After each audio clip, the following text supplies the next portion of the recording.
Perfeito.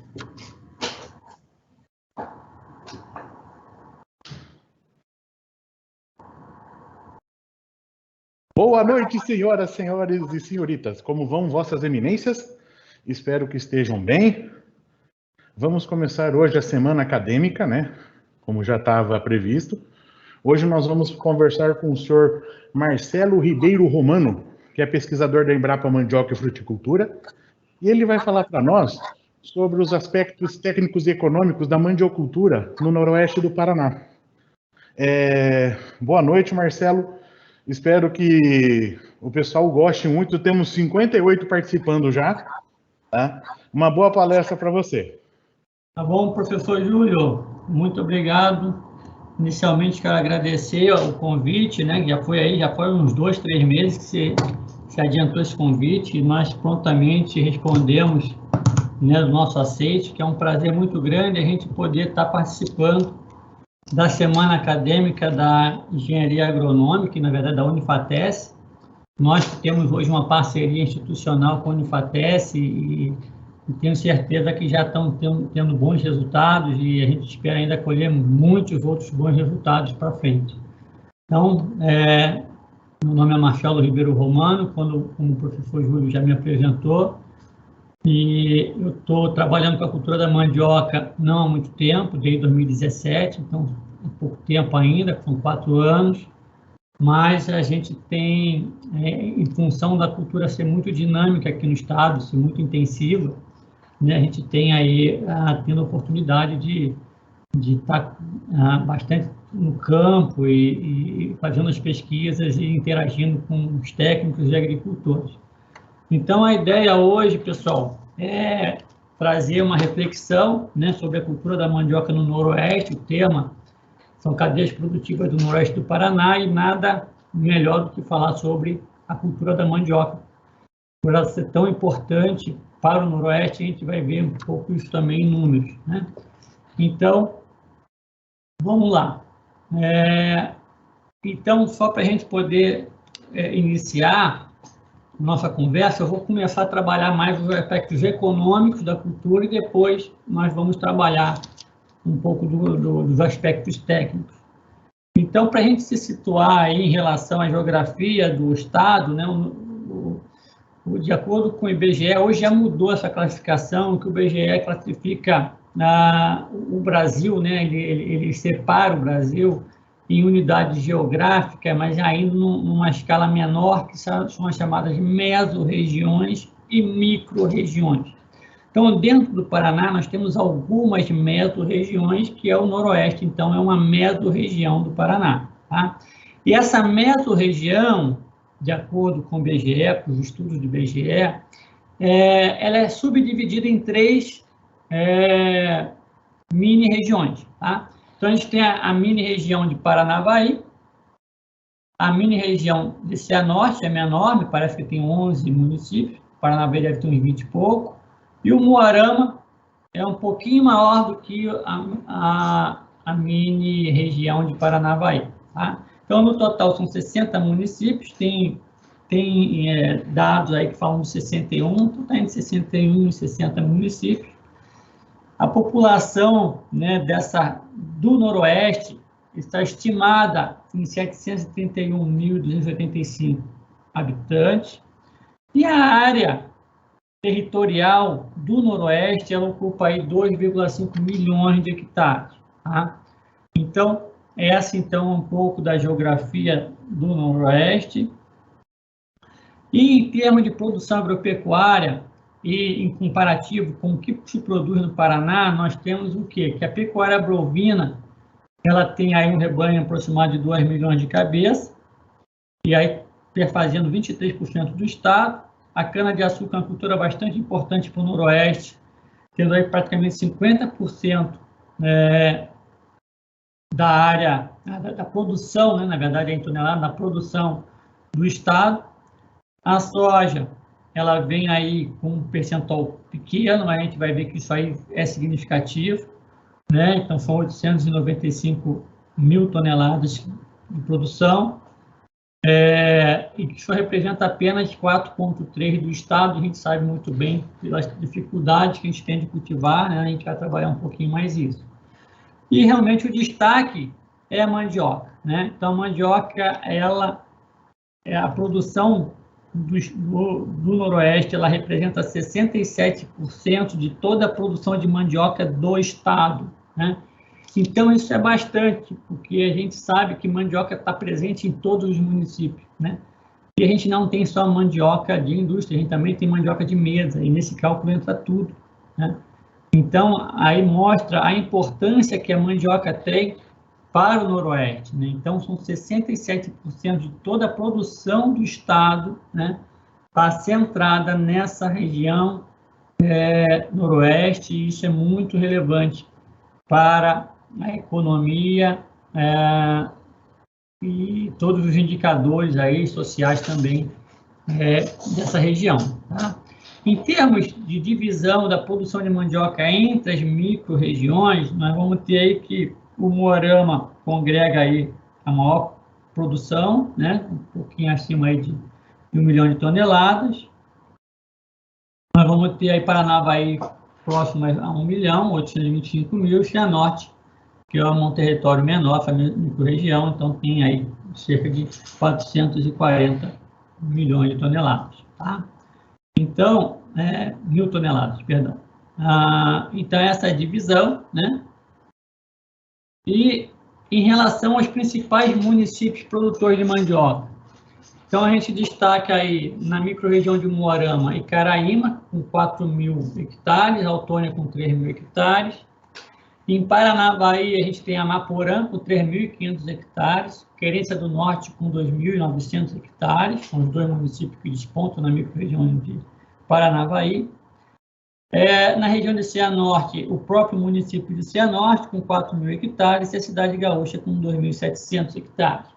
Aqui vale destacar, pessoal, que apesar da gente ter aí essa representatividade da produção de mandioca no Noroeste, o primeiro município em área, não em produção, mas em área produtiva, em área destinada à cultura da mandioca, ele é Cerro Azul, fica lá mais próximo do litoral.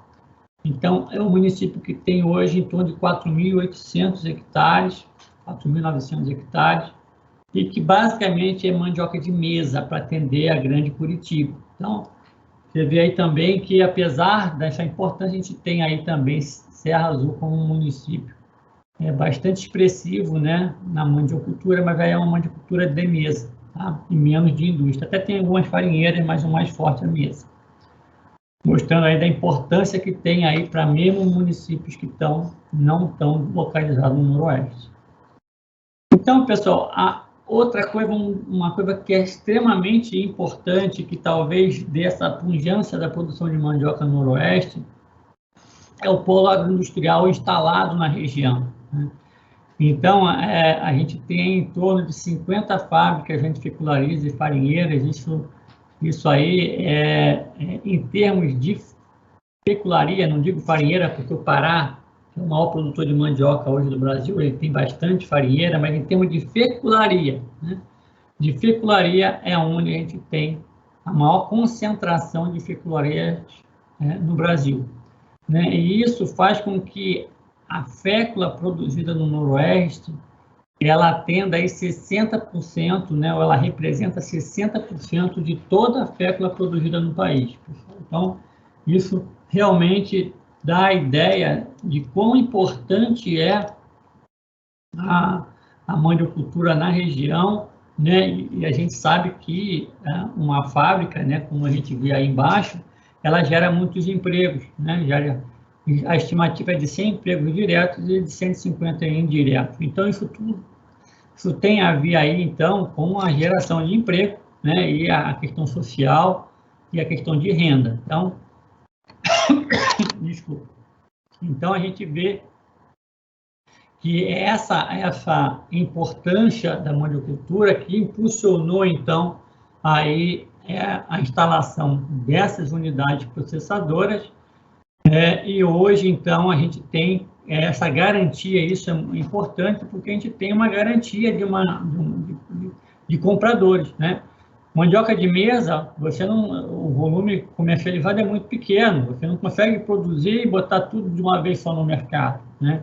Então, quem produz mandioca de mesa vai colhendo semanalmente, 2 vezes por semana, e vai entregando aos poucos no mercadinho, na feira, né? Então, você tem um volume comercializado pequeno, né, no varejo. E na questão da indústria, você já colhe tudo de uma vez, entrega, você tem a garantia, né, de compradores. Isso é importante aí para poder dar alguma garantia ao produtor, tá? Então, essa é um retrato aí da mandiocultura no Noroeste, dessa importância econômica. Vamos ver agora um comparativo. Acho que é bom a gente comparar o que está acontecendo com a mandioca na última década, o que aconteceu, né, vem acontecendo, em comparação com a soja. Acho que a cultura da soja é um bom comparativo, porque é uma cultura que está no auge e cada vez mais vai ser demandada, né? Então, como é que essa relação entre a cultura da soja e da mandioca no Noroeste? Então, isso é para a gente poder verificar o que está acontecendo e as tendências também, e o que a gente precisa fazer para poder dar aí uma garantia que a mandiocultura ela continue sendo uma geradora de renda, né? Importante. Então, a gente tem aí a evolução da área de cultivo da soja, né? A gente vê que há um crescimento na última década muito forte, uma inclinação muito forte da área de plantio, que passou aí de mais ou menos 180 mil hectares, já está próximo aos 280 mil hectares, né? Aliás, perdão, aqui era 150 mil, exatamente, 180 até 280 mil hectares, tá? E a gente tem aí a área de mandioca, aí, que ela está variando aí em torno de 100 mil hectares ao longo da última década, sem muito acréscimo, tá? Então, você vê que praticamente a área está estagnada, né? Enquanto a gente vê que a cultura da soja, mesmo na região do Arenito, a gente tem dificuldade, né, de plantio de soja devido aí à condição de solo e de temperatura, ela vem se expandindo. E qual que é a consequência disso para a mandioca, né? A gente sabe que as melhores terras, né, que vão aí diminuir o risco para o agricultor que vai investir numa lavoura de soja, ele vai sempre buscar as terras melhores. Então, cada vez mais a mandioca ela vai ficar para aquelas áreas mais marginais em função da sua rusticidade, tá? E isso, consequentemente, tem reflexo, né? E aí a gente vai ver um dos reflexos é esse aqui, né? Enquanto a produtividade de soja na última década praticamente se manteve constante, a gente sabe que tem dificuldade de se aumentar, aí está em torno aí de 50 sacos, né? De 3 mil quilos por hectare. A cultura da mandioca, ela já teve um auge aí de produtividade, né? Mas se a gente for pegar aqui numa regressão nos últimos 6 anos, a gente vai ver que há uma tendência de queda de produtividade, né? Então, isso é um reflexo aí, tanto da cultura ser uma cultura que vai sendo marginalizada para as áreas mais difíceis, né? mais pobres que a gente tem aí, as regiões mais arenovas do Arenito, né? E aí você vai tendo, então, essa consequência aí de você ter uma tendência, né? É uma tendência de ter uma queda de produtividade. É bom lembrar que a produtividade do Paraná, que hoje está em torno de 24, 25 toneladas por hectare, a gente vê isso aí, né? 25 mil quilos, está em torno aí de 24, 25 mil, é ainda considerada a maior produtividade do Brasil. Tá? O Paraná ele detém a maior produtividade de mandioca do Brasil. Mas mesmo assim está muito aquém do potencial da cultura, né? O potencial da cultura é acima de 80 toneladas por hectare. Então, e hoje a gente tem aí uma estagnação, né? Ou até uma pequena queda aí em torno de 24 toneladas por hectare. Então, está muito longe. E se a gente for pensar que esses 80 toneladas ainda é com plantio de um ciclo apenas, né, a gente vai ver que está muito longe. Né? Então, é importante a gente frisar que a mandioca, na maioria das áreas de cultivo no Noroeste, ela é uma mandioca de 2 ciclos e não de um ciclo. Tá? Então, ela é podada na época do inverno e você leva, então, aí a 15, a 18 meses, até 24 meses. Tá? Então, isso aí é um quadro, então, da produtividade. E o que acontece com o preço, né? Então, e talvez seja um dos fatores de que os agricultores têm dificuldade de fazer maiores investimentos na cultura. Então, o que acontece? Como a mandioca não é uma commodity como a soja, então ela fica muito à mercê de picos de alta e baixa, né, de preços mais elevados, preços bem baixos, depois eleva. Isso aqui cria uma condição de muita insegurança para o agricultor fazer investimento, né? Então, a cultura que oscila muito o preço, né?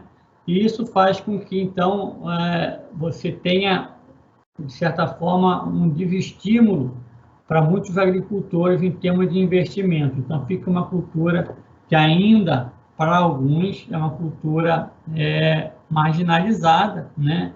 E de baixo investimento em função dessa oscilação de preço. Tá? Agora, o que a gente tem notado aí nos últimos anos, né? Especialmente nos 2 últimos anos, que houve um acréscimo muito grande, né? No preço nos últimos 3 anos. Para a mandioca aumentou 25%, hoje está em torno de 520 a tonelada da mandioca,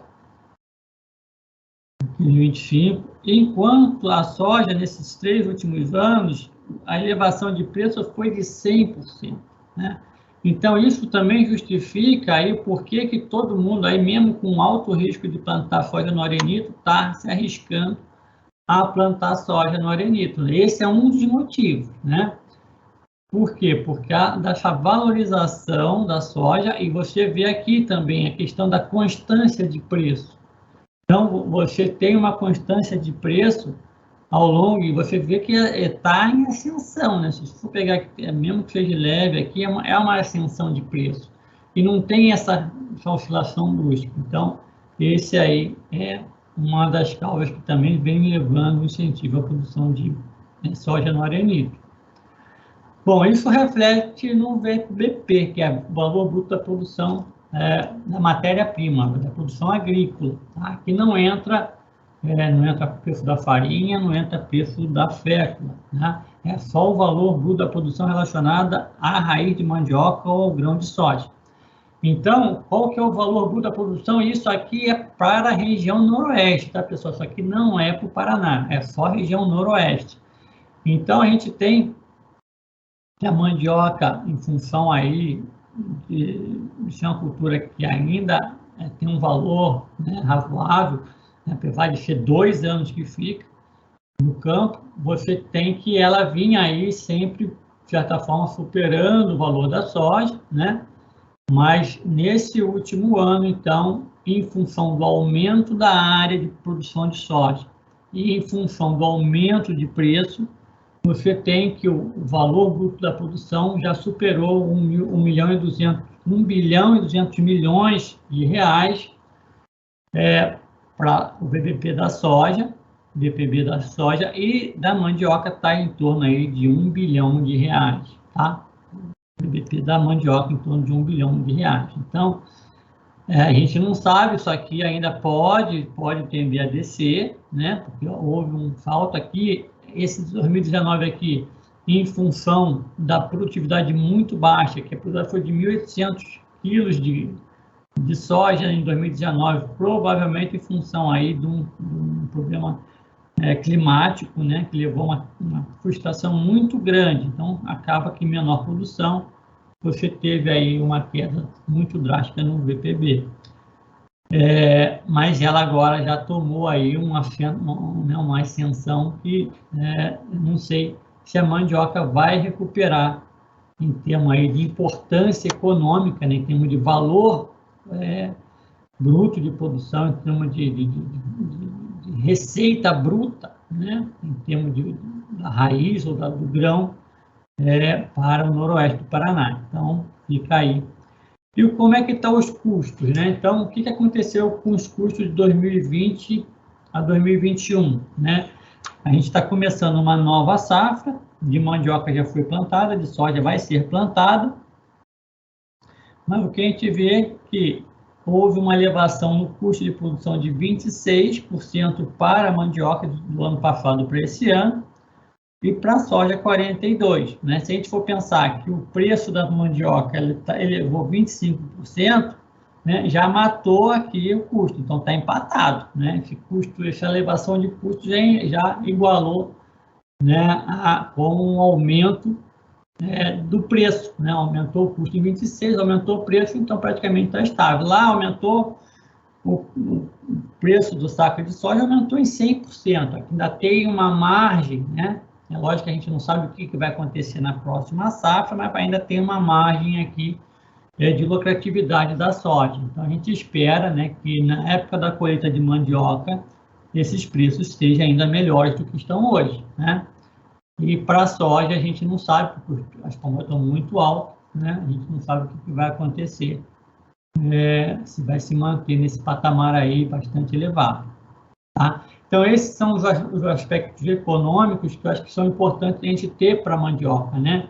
Então, saber como é que está a evolução da área, o rendimento, como é que está o preço, o custo. Então, são indicadores econômicos bastante interessantes para a gente saber como é que caminha hoje, né, a mandioca aí no Noroeste, tá bom?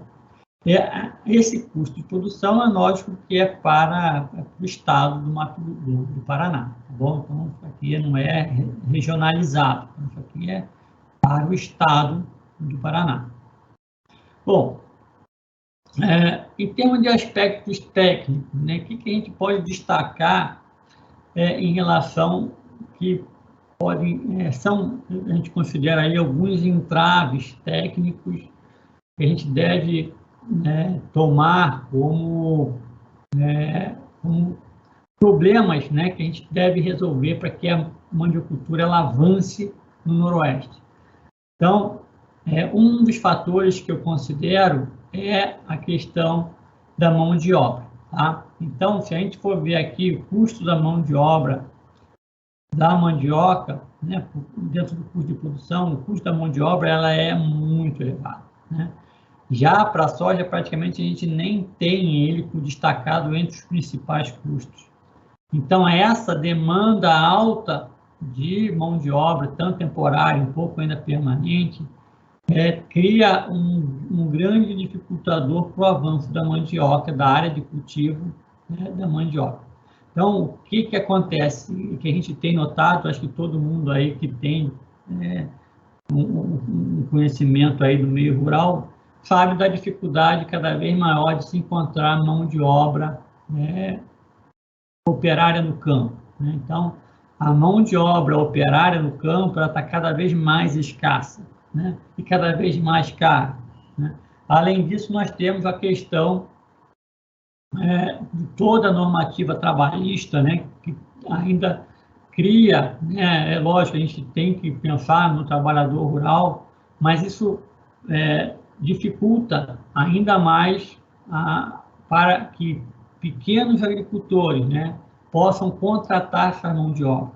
Então, a tendência é que, com a rarefação dessa mão de obra, né, apenas empresas mais capitalizadas e mais estruturadas vão ter condição realmente de dar esse suporte para que essa mão de obra tenha condição de trabalhar e poder remunerar. Né? Então, alguém em escala, né? Como a gente viu a escala em outras culturas, a gente também vai começar a notar a escala na cultura da mandioca, logicamente que a gente depende do avanço de tecnologias na cultura, que ainda está muito atrasado. Né? Então, o que a gente destaca aí em relação a essa questão da mão de obra? Né? Então, são dois principais custos, né, que a gente vai ter dessa mão de obra. Uma é na capina manual, em que a gente tem aí em torno de 25% relacionado aí com o custo dessa mão de obra, né, destinada então a fazer a limpeza do mandiocal, em função de todas as características da mandioca, mas também a gente sabe que, e a gente vai falar rapidamente depois, que a gente pode minimizar essa questão do mato na cultura da mandioca, mas ainda hoje é uma questão que demanda muita mão de obra para fazer as capinas, né? E também a questão da colheita.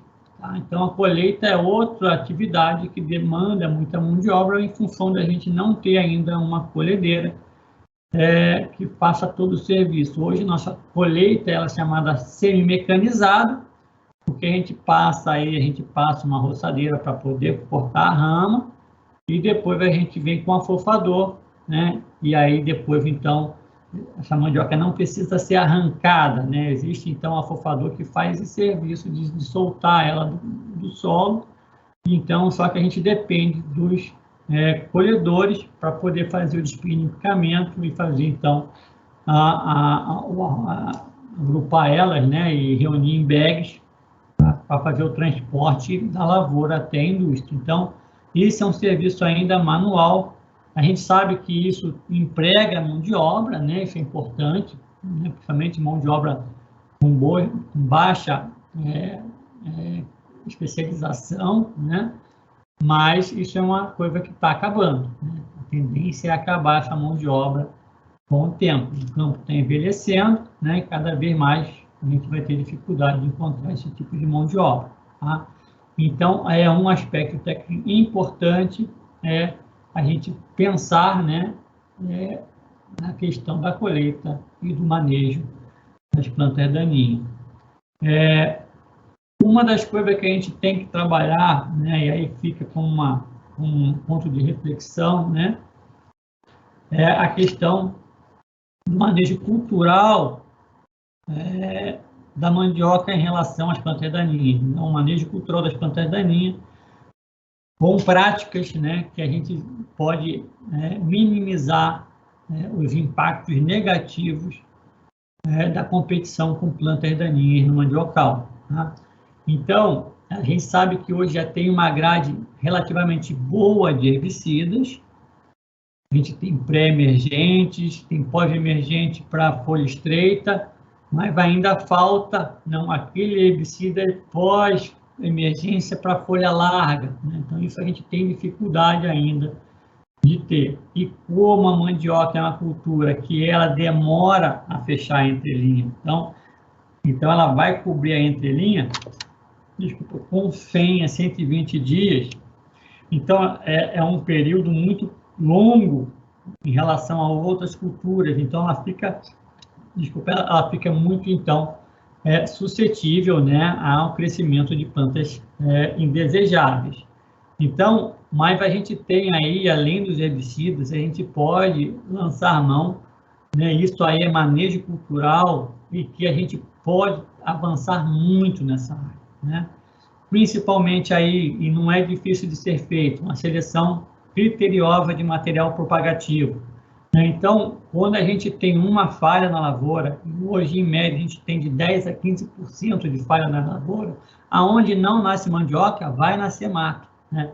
Então, à medida em que a gente tenha mais cuidado na seleção do nosso material propagativo, menos problema a gente vai ter com o mato. Tá? Por quê? Porque a gente está mantendo o stand, a gente está mantendo a equidistância entre as plantas.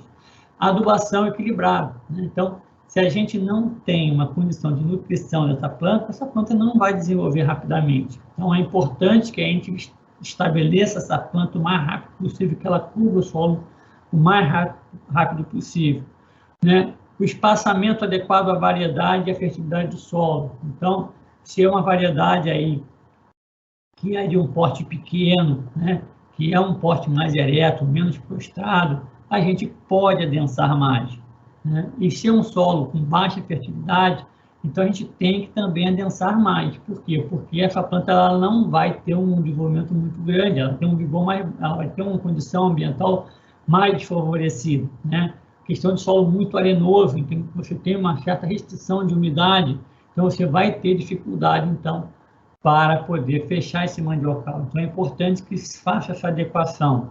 Variedades com vigor de crescimento e retenção foliar. Então, a gente tem variedade, né? A gente tem feito estudos nessa área, né, que tem um cobrimento muito mais rápido do que as outras, né? Ou seja, ela fecha mais rápido, né?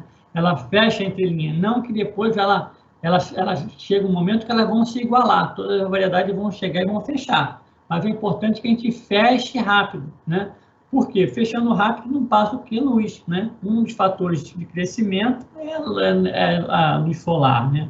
Se a gente não deixa passar a luz solar, a gente vai inibir o crescimento dessas plantas que vão ficar suprimidas, mesmo que elas germinem, elas vão ficar suprimidas aí no extrato rasteiro, no extrato mais próximo ao solo. A época de plantio, né? Então, a gente também sabe que quanto mais a gente vai deixando o nosso plantio mais próximo do verão, né? Vai aí da primavera, verão, mais competição nós vamos ter, porque as plantas, principalmente as gramíneas, elas gostam de calor e de umidade, então elas vão crescer mais rápido. Então, se a gente consegue fazer plantios mais antecipados, é lógico, a gente tem que ter condição de umidade, né? E tem que ter rama de boa qualidade, rama madura, mas a gente consegue fazer plantios mais antecipados, a gente também tem mais tempo para fazer o manejo dessas plantas daninhas, porque elas vão crescer mais lentamente. Então, é mais fácil esse manejo. E a gente também tem o fechamento da cultura, quando vem as condições mais propícias, até para a mandioca, que é uma cultura tropical, uma cultura de verão, uma cultura que é típica de ambiente quente, a gente sabe que ela vai, se ela já está, mesmo que ela esteja pequena, né, mas ela já está estabelecida na área, quando vem as condições melhores aí, de umidade e temperatura, ela também já está lá no campo e ela vai ser rápida, mais rápida no fechamento. A rotação de culturas para quebrar o ciclo aí das plantas daninhas também, né? Então, evitar sempre a ressemeadura, o estabelecimento, a perenização de algumas plantas daninhas é importante, então, também fazer a rotação de cultura. Então, acho que a gente tem que pensar nisso. Herbicidas existem, mas a gente também tem que trabalhar com essas condições aqui de manejo cultural. Tá? Então, para a colheita mecanizada, a gente tem que trabalhar muito bem também não só a máquina, né? A gente já sabe que várias empresas já tentaram desenvolver colhedoras, até agora a gente não tem uma colhedora, essa é uma mais recente, vou passar um vídeo agora que foi aí no meio do ano, ela estava sendo testada na região de Paranavaí, né? Mas a gente sabe que a gente tem que, não é só a colhedora, a gente vai ter que adequar as cultivares, e também o sistema de cultivo para que essa colheita seja mais rentável, né? Com mais operacionalidade, né? Com mais eficiência. Tá? Então, eu lembro muito bem do feijão Calpi, né? Eu trabalhei no Nordeste e o Calpi é um feijão que é um feijão tradicionalmente cultivado por pequenos agricultores. Ele nunca foi uma cultura de exportação, mas começou a haver uma demanda, né, pelo pessoal do Oriente, da África, e aí começaram então a abrir as exportações de feijão Calpi. Então houve a necessidade de se plantar de uma forma mecanizada e viabilizar grandes áreas com feijão Calpi. Só que teve que se mudar a arquitetura da planta para poder fazer a colheita mecanizada, né? Porque antes os Calpi todos eram muito prostrados, rasteiro, lastrando sobre o solo. Então, foi necessário desenvolver variedades com inserção de vagem mais alta para que pudesse fazer a colheita. Então, vai ter que fazer algum ajuste também nessas cultivares para a colheita mecanizada. Além disso, o sistema de cultivo também deverá ser trabalhado para facilitar, porque isso aqui é muito importante, né? O ganho que a gente vai ter quando a gente tiver uma colheita mecanizada é muito maior do que a gente pensar em manter variedades tradicionais, mesmo que elas sejam boas, ou sistema de cultivos tradicionais, porque isso aqui vai trazer uma economia muito maior, mesmo que a gente perca um pouquinho de produtividade, né? Mas a gente vai ganhar na redução de custo, em função do custo de mão de obra, que é muito alto. Então, eu vou passar aqui o vídeo, né? Para quem não conhece esse vídeo ainda, é a última máquina que eu tenho notícia, colhedora, né? Para mandioca.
Então, pessoal, essa é a última máquina, é uma colhedora de arrasto, né? Ela não é autopropelida, né? Mas, com certeza, se ela vier realmente eu não tenho notícia, né? Se foi adequado, aí, se aprovou o teste ou não, me parece que sim, eu gostei, mas a gente não teve mais notícia nenhuma sobre a evolução dessa máquina. É uma empresa de Avaré, mas a gente espera que tão breve aí a gente tenha uma colhedora. Existe também um grupo, né, junto com a ABAN, e com a Embrapa e o IAPA, o GDR e também a Unioeste trabalhando também numa proposta de colhedora. Então a gente espera que isso avance para que em breve a gente tenha, para poder então a cultura da mandioca também se beneficiar disso, porque realmente é um gargalo, né? Outra coisa que é importante a gente comentar, né, que a gente está no Noroeste, a gente está sobre o arenito Kaiowá, né? Então, o arenito Kaiowá, ele gera solos, na maioria dos solos originários são de textura arenosa, né? Solos chegam a mais de 90% de areia, alguns deles, as areias quartzosas, classificação antiga, né, os solos quartzorênicos, uma baixa CTC, né, então a gente tem dificuldade de retenção de cargas, pobre matéria orgânica, que também ajuda na CTC, baixa capacidade de retenção de água e suscetível à erosão. Então são solos muito frágeis, né, solos muito, além, né, da questão da fertilidade, ele tem a questão aí da suscetibilidade da erosão e que a gente deve cuidar muito bem e tentar trabalhar desse solo para que a gente não perca e aproveite ele. Na verdade, a gente construa um solo, né? Então, na verdade, esses solos eles precisam ser construídos, como os solos do Cerrado, eles foram construídos também, né? O solo latossolo do Cerrado, ele é um solo latossolo muito pobre, né? Ácido, né? Baixo fósforo. Então, ele foi todo construído para poder fazer produção, né? Então, da mesma forma, a gente deveria de pensar também no nosso solo do arenito, né? Em construir esse solo, né? Para a gente poder ter realmente, diminuir os riscos e garantir produtividade. Então, é importante a gente lembrar sempre disso, né? Que nós estamos numa condição de solos extremamente frágeis e de baixa fertilidade, tá? E com isso é importante a gente trabalhar esse solo para que a gente possa melhorá-lo, tá? Bom, aqui, só para a gente ter uma ideia, né, se a gente está realmente fazendo os aportes necessários para poder, pelo menos, garantir que esses solos não se empobreçam, né? Então, nesse quadro aí, o que eu trago? Eu trago os nutrientes, né? A maioria dos nutrientes, os macros e os micros, a absorção feita em uma área de 1 hectare pela cultura, estimando uma produtividade de 25 toneladas por hectare. Na verdade, esses dados são média de 17 experimentos, em que a produtividade média foi de 25 toneladas por hectare. Então, a gente tem quanto que se absorve de nutrientes, tá? De macro e de micro, quanto se exporta pelas raízes apenas, tá? A exportação de nutrientes pelas raízes. Então, a gente sabe que a raiz ela não fica, né? Ela vai embora. E ela é composta de nutrientes, né? De elementos químicos. E entre os elementos químicos temos os nutrientes. Então, o que vai embora com a raiz, né? Quando a gente produz 25 toneladas, o que vai embora? Então, está aqui. E a fertilização é baseada em tabela de recomendação e o que os agricultores fazem aí na prática em suas lavouras. Então, o que a gente pode observar, né? Em relação ao nitrogênio, né? A absorção é bastante alta, perde para o potássio. Então, na verdade, a planta de mandioca absorve mais potássio que nitrogênio. Isso não é comum entre as culturas, mas nesse caso aqui é. Então, a gente aplica aí 45, na verdade, se exporta, né, com as raízes 45 kg de N, e a gente aplica normalmente 40 kg de N por hectare, tá? Então, o que nós estamos aplicando é o que está se exportando. Mas a gente tem que pensar o seguinte: o nosso fertilizante que nós aplicamos, ele tem 100% de eficiência, ele não tem perda, né? Ele não lixivia, ele não volatiliza, ele não fixa. Então, nós temos para cada fertilizante uma eficiência da sua absorção, né? Do seu uso, da sua eficiência de uso do fertilizante. Então, a gente não tem 100%. Então, dependendo das condições de como se aplica, das condições de solo, né, a gente pode perder até 50% do N aplicado. Então, a gente vê aí que, apesar da mandioca ser uma cultura que não responde tanto ao nitrogênio, mas é coisa que a gente tem que estar pensando, né? Em termos de fósforo, talvez seja um elemento que ainda mais a gente chegue próximo, né, do que da necessidade, né? Nossos solos não têm um poder tanto de fixar solos, então a gente não tem uma condição de fixar muito solo em função de ter menos argilas, mas a gente tem, então a gente consegue aí dar aí uma fertilização adequada, que é a média que se aplica, né? Em termos de fósforo, tem muita associação com micorrizas que aproveita solos aí nativos do solo e solos que não estão tão que a mandioca não conseguiria pegar, e a micorrizas não consegue devido aí à sua amplificação, né, de exploração do solo. Então, mas mesmo assim, né, está se colocando aí o que está se absorvendo. O grande problema que eu vejo é o potássio, né? Então, o potássio, a planta é o que se absorve mais, se exporta 70 kg por hectare de potássio, né? E a gente fertiliza com 50 kg de K, né? Isso é 60 kg de K2O, que é a fórmula que a gente usa para fazer o cálculo da nossa adubação, né? Então, a gente aplica 50, enquanto se exporta 70, tá? Cálcio e magnésio, aqui pensando aqui que uma calagem dura para 5 anos, vou dividir por 5, que teria de teor de cálcio e de magnésio, né? Então, estaria aplicando 36 por ano e 14 por safra, né? E para baixo aqui, pessoal, muito pouco, enxofre talvez que tenha no super simples, já aqui talvez o zinco, alguma fórmula com zinco, que praticamente não se aplica. Mas existe um detalhe a mais aqui que eu queria levantar para vocês. Essa exportação aqui, ela se refere à exportação de raízes, tá? Só que muitas áreas que a gente tem de produção de mandioca, a gente também tem que as manivas não ficam na área. A parte aérea, boa parte dessa parte aérea, na verdade, as manivas, elas são utilizadas para outros plantios, né? Então, essas áreas que ainda retiram a maniva para fazer novos plantios estão levando também parte desses nutrientes que foram absorvidos aqui, né? Então, isso é uma questão que a gente tem que pensar, né? Então, será que a nossa produtividade está estagnada ou ela está em ligeiro declínio? Não seria também um pouco da causa aí dessa fertilização inadequada? Será que a gente não está deixando de aplicar nutrientes nas suas quantidades e de repor o solo essas quantidades adequadas, mesmo que a gente não tenha de pronto uma resposta significativa, porque é difícil a gente saber, porque a gente não costuma plantar mandioca em cima de mandioca, né? Então, normalmente o pessoal cultiva um ano e depois para e volta só depois de muitos anos na área. Então, a gente com certeza não está mantendo esse solo na mesma condição de como nós encontramos ele antes de fazer o plantio de mandioca. Então, eu acredito que a gente está empobrecendo esses solos em função do mau manejo da fertilidade. Tá?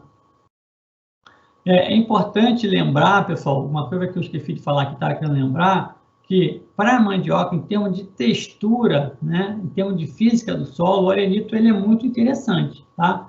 Porque a mandioca, como uma raiz, ela não gosta de encharcamento de solo, né?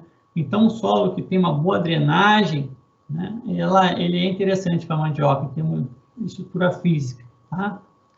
Bom, então, essa é uma questão bastante delicada e que a gente deve pensar muito bem nessa cultura para se tornar uma cultura econômica e racional. A gente tem que adequar a fertilização, né? Essa questão dos micronutrientes, a gente não aplica micronutrientes, está se extraindo anos após ano, né? Então, será que não é momento da gente também fazer um acompanhamento de micronutrientes?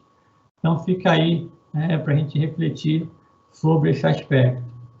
Né? A questão do sistema de produção, né? A gente sabe que a maioria das áreas de cultivo de mandioca no arenito, ela é em áreas de arrendamento. Esses arrendamentos normalmente são por 2 anos e são arrendamentos com a finalidade principal, né, de renovação de pastagem. Né? Então, o proprietário da área, né, aí um produtor, né, de gado, né, um pecuarista, ele arrenda essas áreas de pasto já degradado para poder o mandioqueiro, então, ele fazer o seu plantio de mandioca e renovar e entregar depois esse pasto formado para o pecuarista. Então, esse sistema, né, é um sistema que é muito cruel para o solo, né? Porque qual que é o mandioqueiro que vai fazer investimento para construir um solo, né? Se ele já vai sair, vai usar a terra e vai sair dali a 2 anos, né? 18 meses, 24 meses, ele tem que formar o pasto pelo menos 24 meses. Então, esse é um sistema aí que realmente traz um dificultador muito grande para que esse solo ele seja construído, seja melhorado, né? Então, o pecuarista, ele com certeza, ele vai ter aí uma nova pastagem por 2, 3 anos e depois ela vai cair novamente porque pouco se aporta aí, né? Melhora um pouco a estrutura física em função aí tanto da exploração da mandioca, né? Pelas raízes que afofam a terra, como também o preparo que se faz para o plantio da mandioca, o tradicional preparo aí de cultivo tradicional, né? O preparo convencional. Então, só que essa pastagem também ela não vai aguentar muito se o pecuarista não fizer um manejo adequado dessa pastagem, né? Você aplica um calcário, uma correção aí que normalmente é pequena, né? A gente viu lá na outra tabela, em torno de 1 tonelada por hectare, né? 1,5 para levar a saturação de base a 40%, 50%. Né? Então, é um ciclo vicioso aí que realmente dificulta muito, né? Para a gente ter aí uma melhoria da fertilidade do solo. Tá? Então, o sistema de cultivo ainda predomina o preparo convencional do solo, né? Em que se faz o tombamento desse solo, e a gente sabe que para esse solo do arenito isso não é uma condição boa. Tá? Então, a gente sabe que a mandioca é uma raiz, precisa de ter condição para crescer, né? Não tem impedimento físico, mas a gente tem que encontrar uma solução, né, para poder garantir tanto que a raiz cresça, né, não tem impedimento, como também a gente garantir que esse solo não vai ter problema de erosão, né? Então, é uma coisa que a gente, é um aspecto importante que a gente tem que trabalhar no noroeste do Paraná, tá? Então, o que a gente pensa aí, né, em relação à tendência, o que a gente acha que a gente deveria de cuidar mais, de pesquisar mais, depois também experimentarem mais, né? Uma coisa é a adoção de cultivares precoces, né? A gente sempre tentar trabalhar com um ciclo de cultivo. A gente sabe, né, que as condições não são boas, né? A condição do solo é um solo fraco, né? A gente tem a dificuldade de crescimento, tem a época fria que impede o crescimento da mandioca, né? É diferente do Nordeste, onde você tem temperatura alta o tempo todo, né? Ou no norte do país, né? Mas a gente tem que buscar tentar trabalhar com um ciclo, né? E para isso nós já temos cultivares que são adequadas para o primeiro ciclo, já dão uma boa produtividade, já dão uma boa renda, né, em termos de produção de amido. Então, é importante a gente comece a adotar. Por quê? À medida que a gente trabalha com um ciclo, é menos um ano de arrendamento, né? E se a gente pensar que hoje o custo da terra está super elevado em função da concorrência com as lavouras de grão, principalmente de soja, né? Na região, o milho acho que vai ser mais difícil entrar, mas a gente sabe que o preço da terra está se elevando muito. Então, se a gente conseguir trabalhar com um ciclo, né, e fazer a rotação nessa área com outra cultura, né, acho que a gente tem aí uma condição econômica melhor para a cultura da mandioca, porque a gente deixar lá 2 ciclos lá, ocupando aquela terra, e eu acho que não é a tendência da gente trabalhar, né? Uma pessoa que tem muita experiência internacional me comentou que o Brasil é o único país que produz em 2 ciclos. Todos os outros países, né, que têm uma mandiocultura forte, como a Tailândia, o Vietnã, eles trabalham apenas com um ciclo, né? E eles têm produtividade até acima do Brasil hoje. A Tailândia hoje tem a maior produtividade do mundo.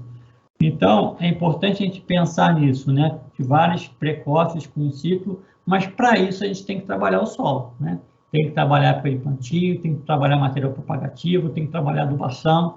Então, é importante a gente também não só, vou plantar um primeiro ciclo, vou plantar lá em outubro, em setembro, eu vou trabalhar com ciclo. Não, aí complica, né? Você vai ter aí realmente uma dificuldade maior, né? Se você não usar a variedade adequada. Então, são vários fatores que fazem com que essa cultura de um ciclo tenha sucesso, né? Logicamente, a gente sabe que um dos motivos que faz o agricultor deixar permanecer com a cultura no campo é a questão de preço, né? Então, o preço não é compensador, leva para o segundo ciclo. Então, isso é um problema, né? Também que faz com que a gente leve para 2 ciclos, né? Além da questão climática, que às vezes faz retardar muito o crescimento. É a questão também do sistema de cultivo conservacionista. Então, é importante a gente cada vez mais avançar nisso. E existem vários, né? Não só uma modalidade de cultivo conservacionista. A gente pode fazer um plantio aqui, nesse exemplo aqui, é um plantio direto, mas eu chamo de cultivo mínimo. Por quê? Porque foi feita uma subsolagem, né? Foi feita uma subsolagem, foi feito um plantio de napier e depois veio e se fez, então, um plantio de mandioca, tá? Então, mas essa área foi subsolada, ou seja, foi quebrada uma camada lá que possivelmente tivesse alguma camada de impedimento. Você fez uma subsolagem e garante, então, que não tem impedimento para essa raiz crescer, né? Então, tem aí áreas que você já faz o plantio totalmente direto, né? É um cultivo direto, né? Não um sistema plantio direto, porque tirou a mandioca, vai ter que trabalhar esse solo, seja para a pastagem que vem na sequência, ou para outra cultura. Então, é só um plantio direto. Tá? Mas essa subsolagem anterior, eu acredito nesse sistema, né? Mas tem pouca experiência para realmente dizer que é o melhor, né? E esse a gente vem trabalhando, né? Que é o sistema de plantio em fileira dupla, né? Aqui foi um plantio antecipado em maio, né? Teve problema com geada, teve problema com temperaturas muito baixas, e nós plantamos aqui, então, nas entrelinhas da fileira dupla, nabo forrageiro, né? E a gente, então, tem esse sistema de plantio que permite uma produção, então, de adubação verde nas entrelinhas, importante para proteger o solo, importante para melhorar a CTC desse solo, a retenção de água. Então, é um plantio que ainda a gente está em experimental aqui na região, a gente não tem máquina que faça esse plantio ainda em fileira dupla, a gente quer avançar com isso. E a ideia é avançar ainda para, como a gente já tem no experimento, para um plantio mandioca braquiária. Então, aqui, lá na época da safrinha, janeiro, quando a mandioca está formada, a gente plantar um pasto aqui, né? E tirou a mandioca, então, um sonho aqui com colheita mecanizada, a gente já tem aí uma braquiária formada para, então, ter uma integração lavoura-pecuária-floresta. Então, é um trabalho iniciado, né? Mas que é uma tecnologia, é um plantio, esse plantio em fileira dupla já vem sendo trabalhado no Nordeste e no Norte, mas com essa proposição, então, de fazer um cultivo de braquiária em consórcio no tempo, é uma coisa nova, né? A gente está ainda engatinhando nisso, mas já é uma proposta, tá bom?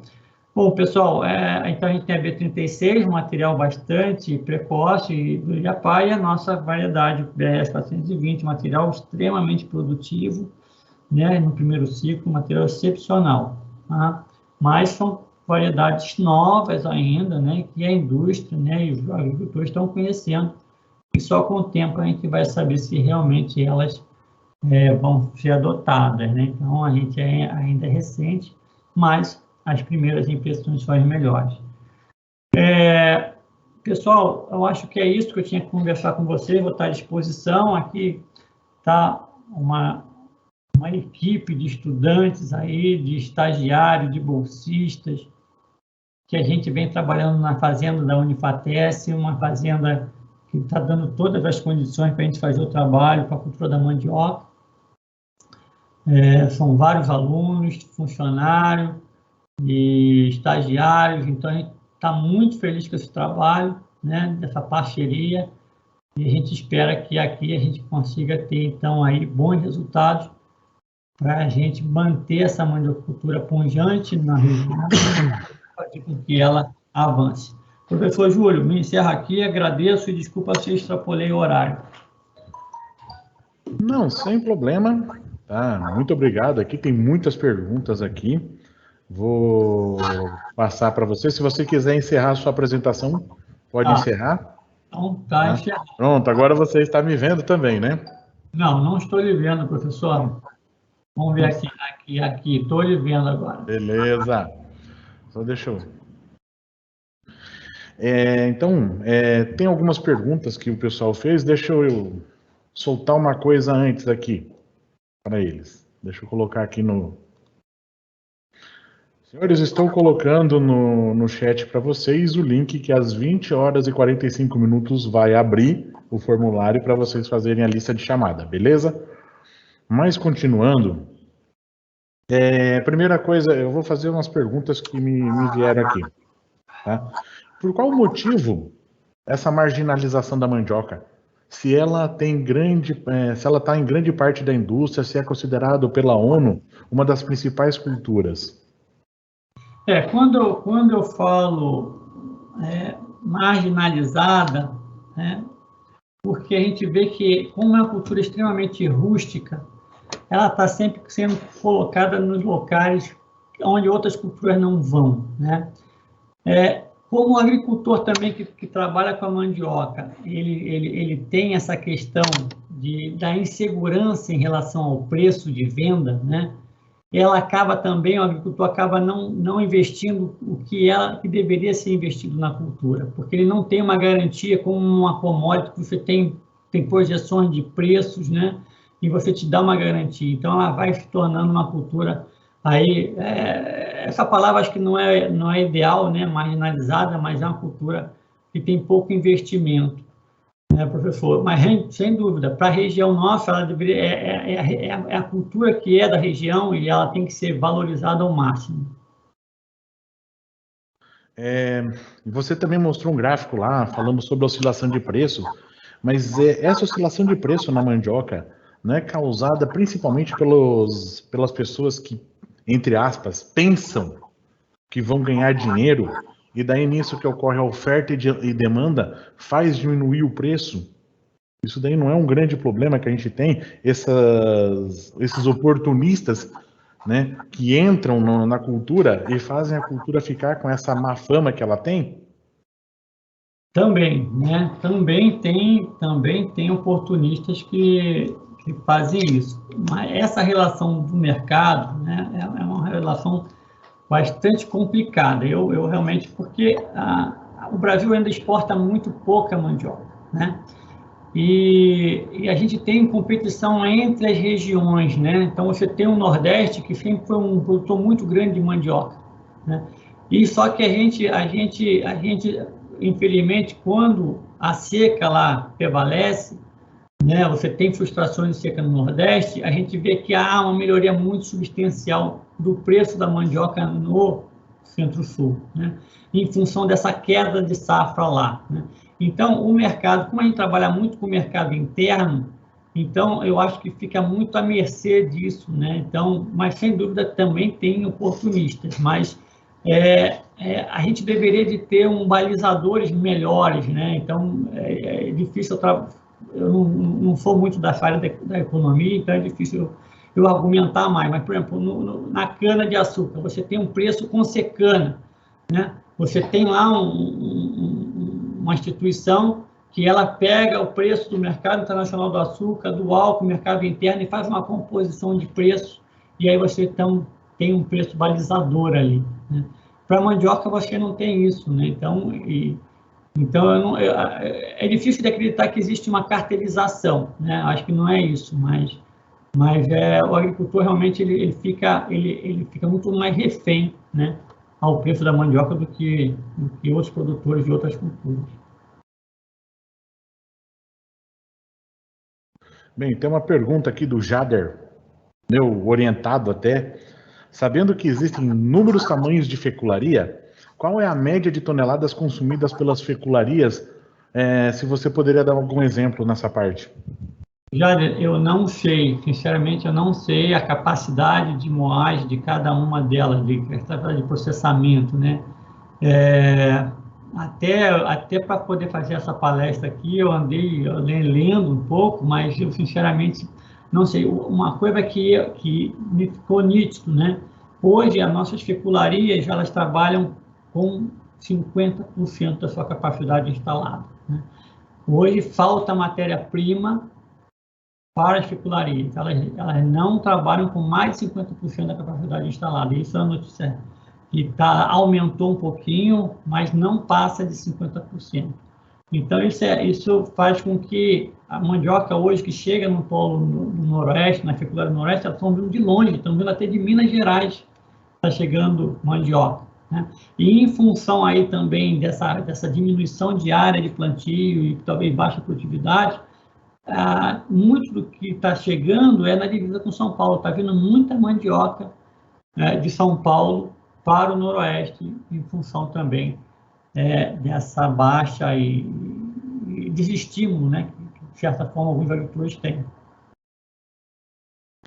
O Vitor Vendramin me passou agora aqui um negócio aqui que ficou interessante. Salvo engano, a capacidade de processamento é de 200 toneladas por dia, de 30% a 50% da capacidade que está instalada no presente momento. Achei isso muito interessante. O João Bonetti fez uma conversa aqui com este ano, com o clima diferente, a maioria das roças de mandioca esteve com muita doença, causada principalmente pela falta de umidade do solo. E o solo não desenvolveu com a adubação que foi feita, nem o calcário. Cloreto de potássio em um ano, muita perca e muito produtor tendo perca com isso daí.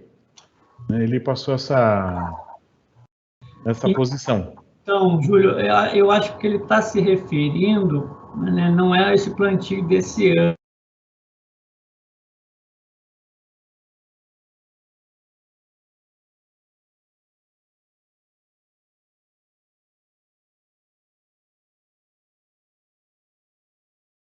Oi, Júlio, deu uma cortada aqui. Trouxe o som. Oi, voltou agora? Voltou. Voltou? Beleza, então. Ô, Júlio, eu realmente não tenho mais, assim, queria saber um pouco mais de detalhe. Eu acho que está se referindo à mandioca que está no campo e que foi podada para o segundo ciclo, né? Então, a gente teve condições aí bastante diversas nesse inverno, as temperaturas foram muito baixas.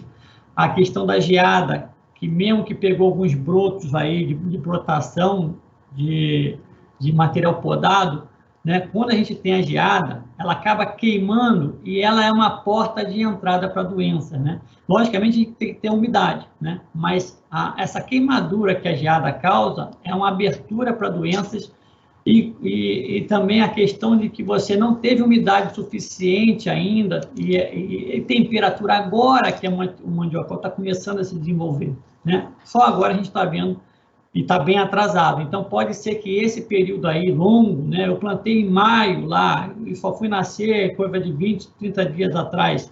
Então, agora que o material está vindo no campo. Então, realmente, essa condição de umidade baixa e baixa temperatura, ele pode, e a geada pode ter provocado isso. É a minha especulação quanto a isso. Aí a Neiva fez aqui uma pergunta aqui. Qual é a expressividade, a adesão dos agricultores ao cultivo de mandioca e também da agricultura familiar? E como funciona a comercialização in natura ou a agroindústria e o grande problema que a mandioca tem? O atravessador. Nossa, então, a mandioca, acho que vou tratar com a mandioca de mesa, né? Acho que ela está mais interessada na mandioca de mesa. Né? Eu acho o seguinte, Neiva, acho que é o nome dela, é um grande negócio, né? A mandioca de mesa é um grande negócio. Agora, para a agricultura familiar, aquele que tem a mão de obra familiar, que pode estar fazendo uma colheita semanal, ter uma unidade de processamento. Hoje ninguém compra mandioca em raiz, nenhum consumidor compra em raiz. Então, é necessário que você faça um trabalho de processamento mínimo nessa mandioca, né? Pelo menos descascar essa mandioca e embalar ela, não precisa congelar, mas resfriar essa mandioca, mantê-la na água para levar para um ponto de venda, ela com certeza, a renda é muito boa, você consegue vender a R$ 3,50, R$ 4,00 o quilo de mandioca, né? Enquanto para a indústria você vai ganhar R$ 7,00, o Gil estava falando R$ 7,00. Então, é valorizado, mas assim, é um mercado, como é um mercado pequeno em relação a assim, você não tem grandes pontos de venda, né? Então, você tem que abrir, você tem que conquistar, seja na feira, seja no mercadinho local, né? Mas é um bom negócio. Eu conheço agricultores que têm investido e têm ganhado muito dinheiro com mandioca de mesa, né? É uma ótima alternativa mas é uma outra estrutura, né? É uma outra estrutura que depende desse processamento mínimo para que tenha sucesso, né? Hoje vender com raiz eu não recomendaria hoje porque é muito difícil. Heitor Brogiato manda uma pergunta para você. A cultura da mandioca na nossa região já é um diferencial ou ainda é uma carta na manga por termos solos mais arenosos, propícios para o desenvolvimento da cultura? A mandioca aqui ainda está em processo ou ela já está aqui embasada aqui na gente aqui? Olha, eu sou novo, né? Eu sou novo aqui no Paraná e na região também, né? A gente tem tentado ler o máximo, né? Se eu não me engano, a mandioca está desde a década de 70, final de 70, que ela teve mais um impulso, e 80 começou as indústrias, né? Então, a gente avançou bastante no conhecimento da cultura. Paranavaí hoje é um polo de tecnologia de produção de mandioca. Hoje, a tecnologia de ponta que se tem para a mandiocultura está na região de Paranavaí. É um polo disseminador de tecnologia, onde a gente tem as empresas de máquinas, né? A gente tem várias empresas que produzem implementos para a mandiocultura que exportam esses implementos para o mundo todo, para a África, para outras regiões do Brasil. Então, a gente é um polo difusor de tecnologia. Agora, dizer que ela é uma carta na manga, eu não acredito que seja uma carta na manga, tá? Porque para entrar na atividade de mandiocultura, ela, apesar de ser uma cultura rústica, não é fácil de entrar. Por quê? Porque não, você... Hein, Marcelo, o cara tem que ter o Zap para entrar aqui, né? Entrar com 2 ou com AIS não adianta, tem que entrar já direto com o Zap aqui. Porque o que acontece? Você depende de uma equipe de colheita, você depende de maquinário específico, porque hoje, para você plantar uma área razoável, você tem que ter uma plantadeira, uma plantadora de mandioca, você tem que ter um afofador de mandioca. Então, não é para uma carta na manga, né? Agora, o que acontece é que, infelizmente, o sistema de arrendamento, né, é que eu acho que é o grande problema para a mandioca. A gente não tem um sistema de cultivo um pouco mais estável, né? Que aquele plantio que a gente chega fazer 3, 4 plantios, ou fazer uma rotação com uma cultura e no ano seguinte pular um ano e entrar com a mandioca de novo. Então, mas eu não considero que seja uma carta na manga, não. Acho que quem está hoje na atividade, quem vai ficar na atividade, são especialistas no plantio de mandioca, são produtores que realmente têm o conhecimento. Agora temos uma pergunta aqui, a pessoa não se identificou, mas mandou um boa noite, né? Então, boa noite. A mesotriona pode ser uma saída em relação à dicotiledônia de pós-emergência na cultura da mandioca? Sim, sim. Eu não posso falar porque ainda aplica, né? Porque não tem registro para mandioca, tá? Mas é uma molécula com um grande potencial, né? E agricultores vêm fazendo uso, né? Não está no Agrofit, não é recomendado, né? Mas é uma molécula bastante interessante para o cultivo, para o manejo de folha larga tardio, né? É um produto para milho, né? Da mesma forma que ele tem restrição para milho em termos de fitotoxicidade, há um alerta para isso também para mandioca, tem que ver variedade também, ajustar a dose, mas é um potencial. O que acontece, Júlio, é que, infelizmente, né, o interesse da indústria agroquímica para a mandioca é muito pequeno, né? Como ainda é considerado uma cultura ainda pouco, né, a área de plantio, se for comparar com as grandes culturas, ainda é pequeno, as empresas têm pouco interesse de registrar novas moléculas, né?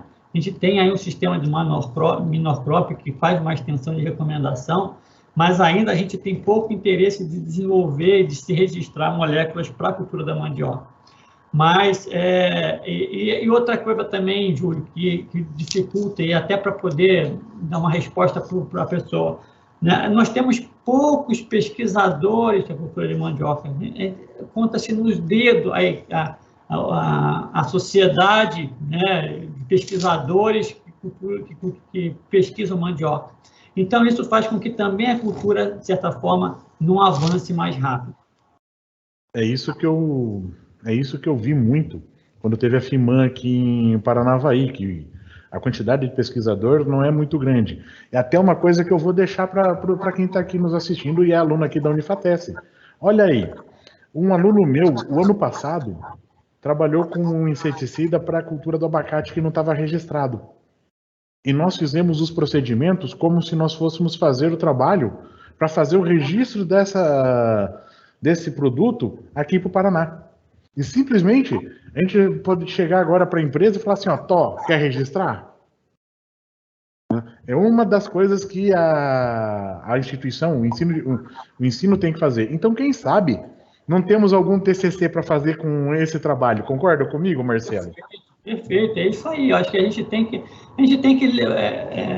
fazer os trabalhos, né? Publicar, mostrar, divulgar, né? E aí, porque a pressão no próprio agricultor, né?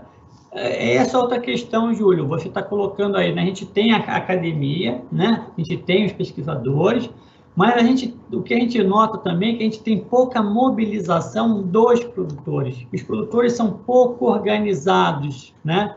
A gente não tem uma cooperativa de produtor de mandioca. Você conhece alguma cooperativa que trabalha com a cultura da mandioca no Noroeste? Não tem, você não tem uma cooperativa de mandioca que absorva mandioca, tá? Que consiga congregar produtores de mandioca para que eles possam discutir a cultura. Você não tem isso, né? É diferente de uma empresa que trabalha com soja ou com milho, que você consegue, então, interagir e reunir, né? É importante que os agricultores, produtores de mandioca se unam para poder também exigir isso, né? Tanto na relação de mercado com as empresas compradoras, como também com as empresas de pesquisa e empresas multinacionais que trabalham na área dos agroquímicos. Até tem um anônimo que colocou aqui, ó, só uma posição que ele colocou, né? A grande dificuldade de registrar produtos para a cultura da mandioca é que ela não é uma cultura estável. Né? A gente sabe que o preço vai variando, mas é isso que nós estamos tentando trabalhar para que essa cultura ela pare de ter esses atravessadores, essas pessoas que pensam que ganharam dinheiro no ano passado, vão ganhar dinheiro esse ano. Aí planta, arrenda uma área, o preço vai lá para baixo, o cara não consegue pagar nem o arrendamento. Então isso é muito complicado. Mas deixa eu já te fazer uma outra pergunta aqui, da Milena Rocha.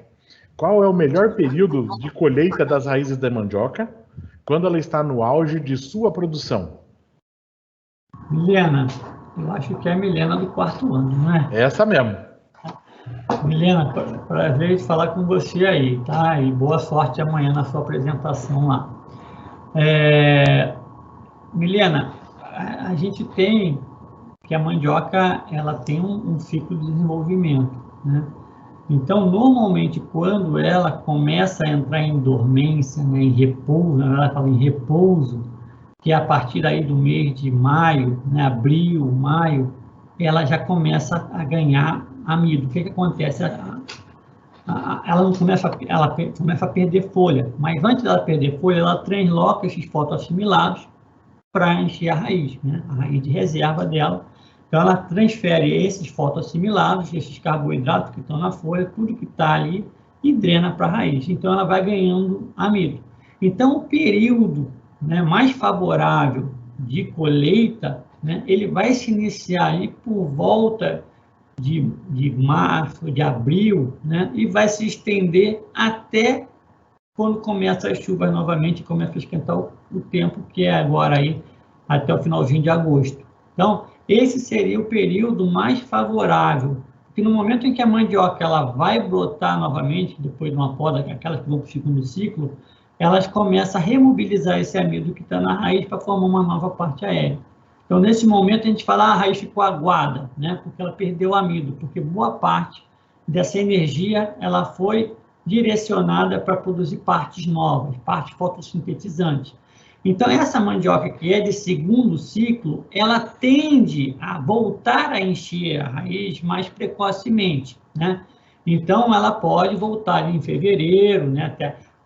Tem agricultores que preferem não podar, né? Porque ela não vai gastar tanta energia, se eles querem colher logo, né? Não querem demorar muito a colher. Então, eles passam esse período, esperam ela folhar, e lá para janeiro, fevereiro, ela já tem uma condição também de colher. Então, esse material de segundo ciclo, a partir de janeiro, fevereiro já começa. Material de primeiro ciclo, a partir aí de abril, maio. Aí nós temos aqui a pergunta do senhor Wesley Santana Passo. O aumento da demanda por mandioca justifica a busca constante dos produtores por maiores áreas de plantio, visto que o preço da mandioca vem se mantendo mais estável, ultimamente, do que era antigamente. Então, Wesley, né? Isso. Eu eu tenho pouca experiência com a cultura, mas eu não estou tão crente assim, sabe? Por quê? Porque apesar do preço hoje estar, talvez, eu acho que o maior, não digo que é o maior preço da história, não, porque teve um ano que foi muito bom também, mas é um preço que está lá no patamar mais alto, né, entre os patamares mais altos de preço. Mas a gente tem que pensar no custo de produção.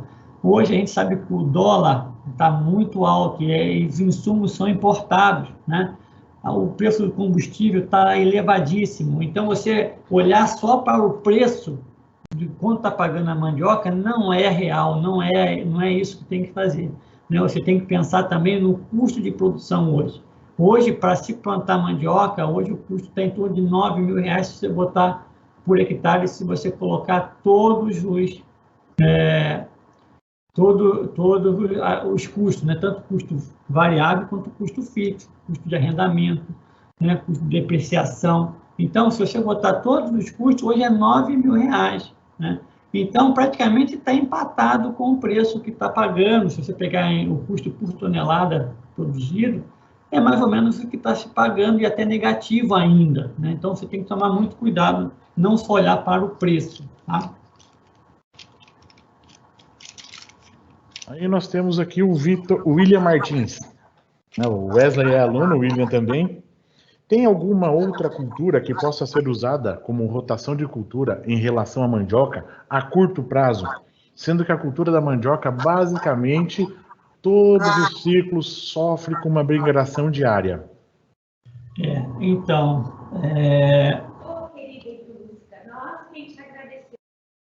o que acontece?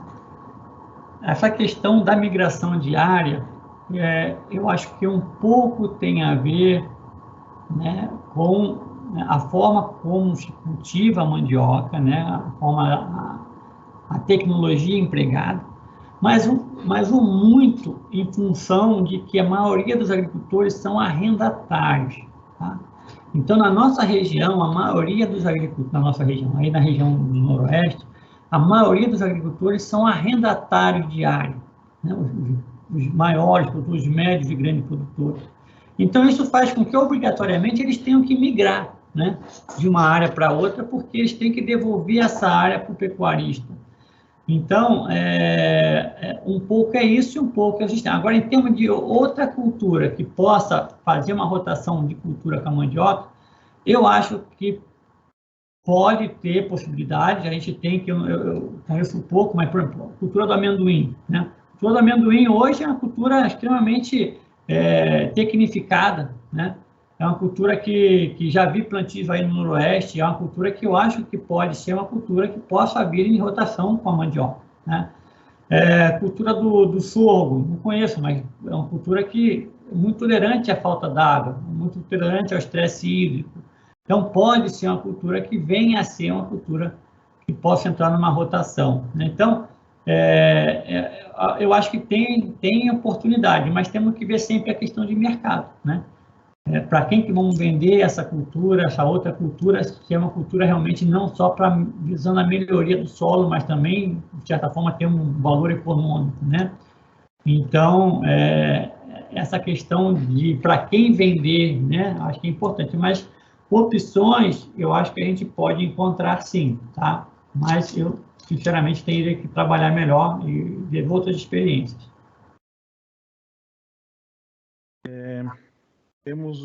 Temos aqui uma coisa do Vitor Vendramin, tá? Ele fala o seguinte, quando você mostrou a colhedora. Ele fala que essa colhedora ela foi desenvolvida aqui na região noroeste, tá? Na cidade de Santa Isabel do Ivaí, que é a Em Rodas, que entrou em parceria para a fabricação ou comprou a parte da patente. Essa colhedora ela ainda está com dificuldade de pinçar e retirar as plantas podadas. E ele já deixa uma outra pergunta. Qual a fonte de nitrogênio que está sendo utilizada na adubação de mandioca? Teve algum resultado de incremento da produção com a adição do nitrogênio? Olha, o Vitor é um produtor grande da região aí, um amigo, e é uma pessoa que vem trabalhando e desenvolvendo tecnologia para a produção de mandioca, né? O que a gente vê, né, é que a resposta ao nitrogênio é uma resposta que ela é baixa, né? É uma resposta que ainda, inclusive, nas nossas pesquisas e para agricultores que me perguntam, eu sempre coloco que é melhor você não colocar nitrogênio do que colocar demais e ter problema. Então, eu sempre visualizo como é que está o estado da planta no momento da cobertura, que ela pode, por volta dos 40 dias, 50 dias, até 60 dias da emergência. Então, qual que é o estágio, como é que está, né? Como é que está o desenvolvimento desse material, como é que está a coloração dessas folhas, né? Então, aí sim, né? Se essa mandioca ela estiver apresentando aí algum sintoma olhar que está tendo um sinal de carência, aí sim a gente aplica. De praxe, né? De praxe, a gente acha que 40 quilos de N por hectare, se não fizer bem, mal não vai fazer, né? A gente trabalha com o que é o mais barato, que é a ureia, né? É o ideal? Não, talvez não seja o ideal, em função aí do sulfato de amônia, você tem enxofre, né? Mas é o que se trabalha, é o mais em conta ainda, que é a ureia, né? Já havia alguns trabalhos em relação à fonte de nitrogênio, nitrato de amônia, mas há alguma diferença na relação de parte aérea, mas não lembro bem, mas não é nada muito significativo. Respostas ainda são baixas, mas uma coisa que a gente tem que pensar, né, em relação a essa resposta, se a gente tem um potencial que a cultura tem, que pode produzir até 80 toneladas por hectare, num primeiro ciclo, né? Em 80 toneladas vai extrair bastante nitrogênio. Não vão ser apenas 40 quilos que vão ser exportados. Então, o que acontece é que, se o nosso nível de produtividade é esse ainda, de 20 toneladas, de 21 toneladas por hectare, realmente não carece da gente colocar muito mais que isso. Mas à medida em que a gente tenha condições de identificar onde é que está, onde que o barril está vazando, né? Qual é o que está sendo limitante para, né? Aí com certeza essa demanda de nitrogênio vai ser mais alta. Alguns países aplicam 100 kg de N, né? A gente lê trabalho de pesquisas e recomendações lá fora que se aplicam até 100 kg de N por hectare. Mas eu acho que a gente tem que identificar ainda, não adianta a gente só elevar o nitrogênio, a gente tem que pensar aí em vários fatores que podem estar puxando isso para baixo e tapando esse barril aí para poder elevar esse nível dessa água.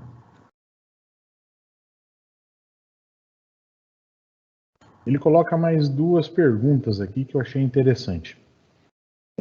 Tem algum experimento que se adicionou os nutrientes considerando a taxa total de absorção e qual que é o resultado que teve? E também ele já deixa uma outra pergunta encaixada. Qual o período de plantio que seria mais recomendado para ter sucesso no primeiro ciclo? Vitor, em relação à primeira pergunta, né, de aplicação de todos os nutrientes, o que a gente tem eu não conheço, o que a gente tem é que você tem os níveis críticos na folha, né?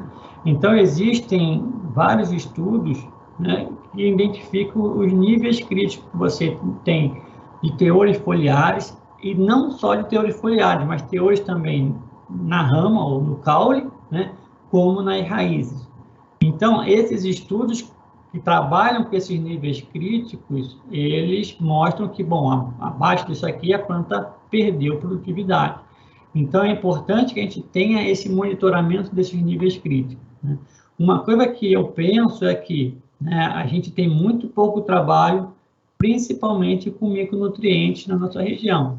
A gente fez um trabalho recente ali na fazenda com adubação de potássio, né? A gente levou até 120 kg de K2O, e depois a gente fez a análise de tecido, né? Então, o que a gente observou aqui, houve redução dos níveis mais altos de potássio, nós tivemos redução de cobre, de ferro e de manganês, né?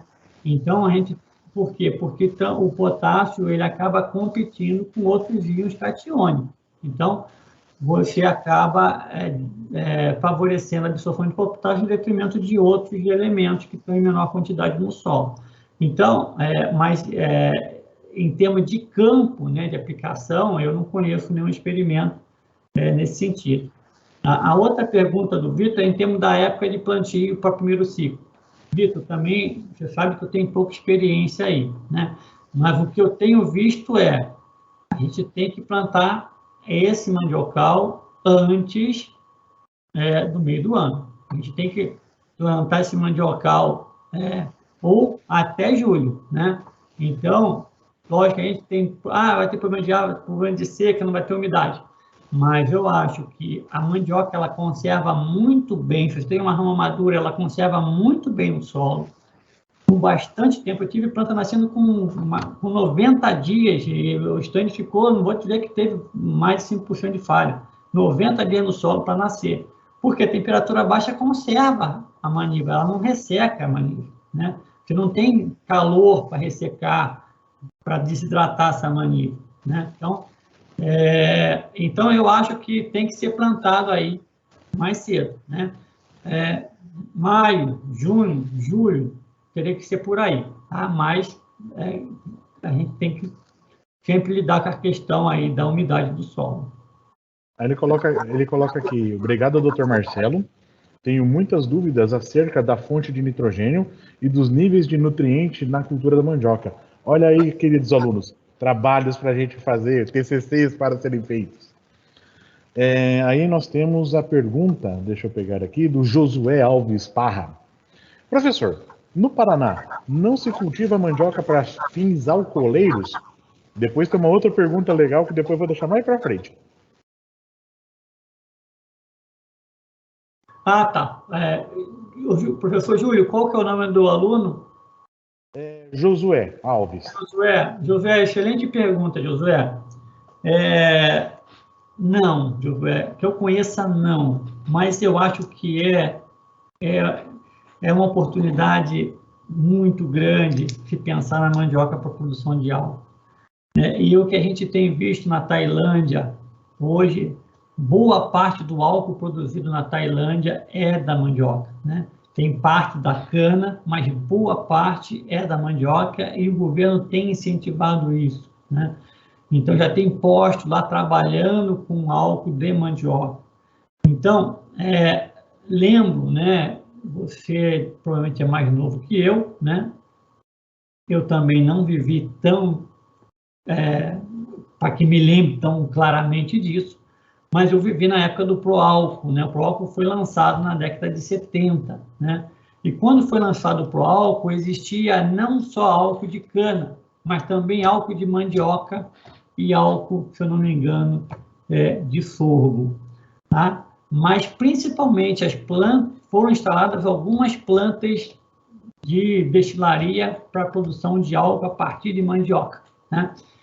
Inclusive, né, só para poder aí, né, dar uma informação e ilustrar, eu morei em Sinop, no Mato Grosso, e o projeto econômico de Sinop, quando foi criada, era baseada numa destilaria de álcool de mandioca, tá? Então, são colonizadores do Paraná, tanto é que Sinop é Sociedade Imobiliária Noroeste do Paraná, né? E foram lá, o Enio Pipino foi lá. E uma das coisas que ele, né, dentro do planejamento de colonização, era ter uma destilaria, foi montada uma destilaria de álcool de mandioca. Não foi para frente, né? Começou a se trabalhar lá com as variedades, mas não foi. O Brasil botou um pé no freio nisso, mas eu acho que, sem dúvida, é uma excelente oportunidade, porque eu já vi estudos que mostram que é mais eficiente produzir álcool a partir de mandioca do que de cana-de-açúcar. Mas excelente pergunta. Vendramin de novo. Você dessecaria a braquiária para colher? Meu Vitor, se eu dessecaria a braquiária para colher a mandioca, ô Vitor, assim, você sabe que eu tenho pouca experiência, e eu não nego isso, né? O que acontece vai depender de onde essa braquiária está, né? Se essa braquiária está muito entremeada, né, nas suas raízes, né? Eu acho que há uma dificuldade muito grande para o colhedor depois, o rendimento de colheita acho que pode cair muito, né?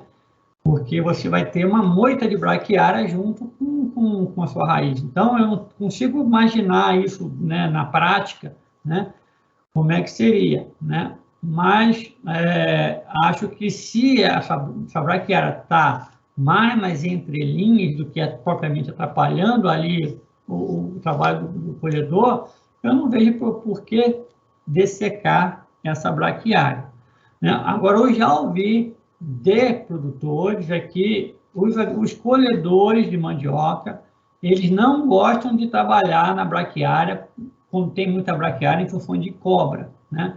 Então, de animais peçonhentos, principalmente de cobra. Então, eu já ouvi de produtor grande de mandioca que os colhedores não gostam de ter muita braquiária quando vai colher por causa de cobra, né? Se isso, né, é uma coisa comum para todos, eu só não sei, tá?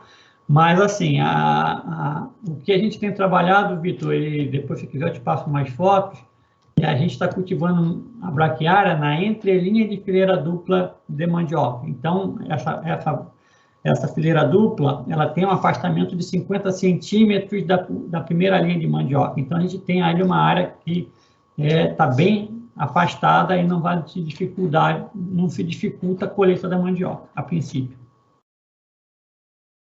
Então, vou pular uma pergunta aqui para passar diretamente para o Leonardo Mazioni, do Belo Mancebo. Quais são os benefícios do plantio da fileira dupla? Ô, Leonardo, nós fizemos uma live, não foi? Ô, Leonardo, nós comentamos lá naquela live que o plantio em fileira dupla ele tem vários benefícios, né? Você pode fazer uma rotação de cultura numa mesma área, ou seja, você não precisa de mudar de área para fazer uma rotação de cultura, porque aonde você plantou mandioca num ano, vai ser entrelinha no outro, e onde você tinha plantado sua cultura de entrelinha, vai ser mandioca. Então, você não planta mandioca em cima de mandioca, né? Você te permite, essa entrelinha, você produzir alimento, produzir massa verde, proteger esse solo, evitar erosão, facilitar seu manejo de planta daninha. Então, você tem uma outra vantagem. Biodiversidade, mandioca é uma cultura que é nativa do Brasil, né? E como nativa do Brasil, ela tem tanto as pragas como os inimigos naturais. Então, você criar um ambiente favorável para o estabelecimento desses inimigos naturais é interessantíssimo. Então, essa entrelinha te favorece isso, né? Então, a biodiversidade, você corre menos risco, você tem duas culturas, você tem melhoria do solo. Então, são inúmeras as vantagens. Você faz o monitoramento da sua lavoura muito mais fácil, porque você tem um carreador que você consegue passar um trator, muitas vezes. Então, para você fazer um manejo lateral, você entrar, fazer a inspeção da sua lavoura é muito mais fácil, né? Qual que é a dificuldade? Vamos falar só de benefício. Nós não temos uma plantadeira e nós temos que ajustar para ter uma população adequada, né? Que você consiga trabalhar com um trator médio, você tem que arrumar esse arranjo para que você tenha pelo menos 10 mil plantas por hectare, e plantas com arquitetura adequada, né? E com características adequadas para esse sistema que a gente está estudando. Mas eu acho que tem muita vantagem. William Martins, a pergunta que eu pulei, tá? Qual é a média de diminuição da produção em relação à alta infestação de mosca branca? E tem alguma variedade mais resistente? Olha, como é que é o Wellington?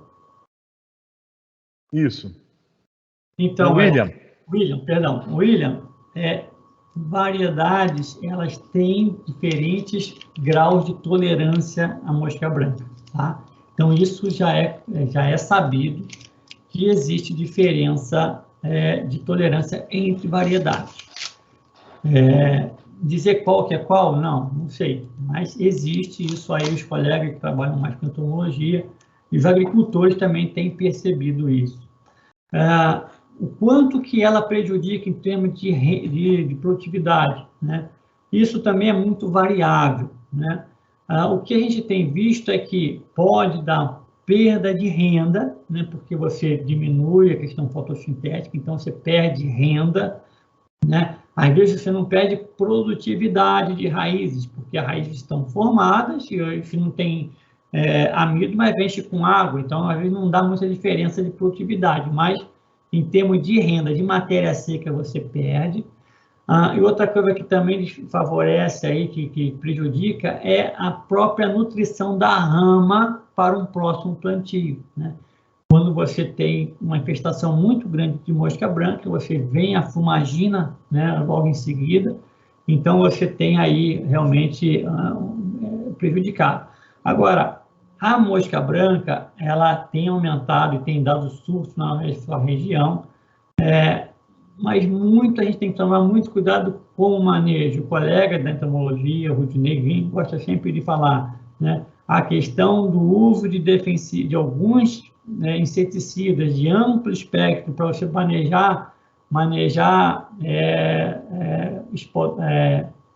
mandar ovar, né? Eles acabam também desequilibrando a questão dos inimigos naturais. Então, a gente tem que pensar nisso, né? Então, a questão do uso de alguns inseticidas tem que ser revista e buscar aqueles mais seletivos, para você também não ter essa explosão.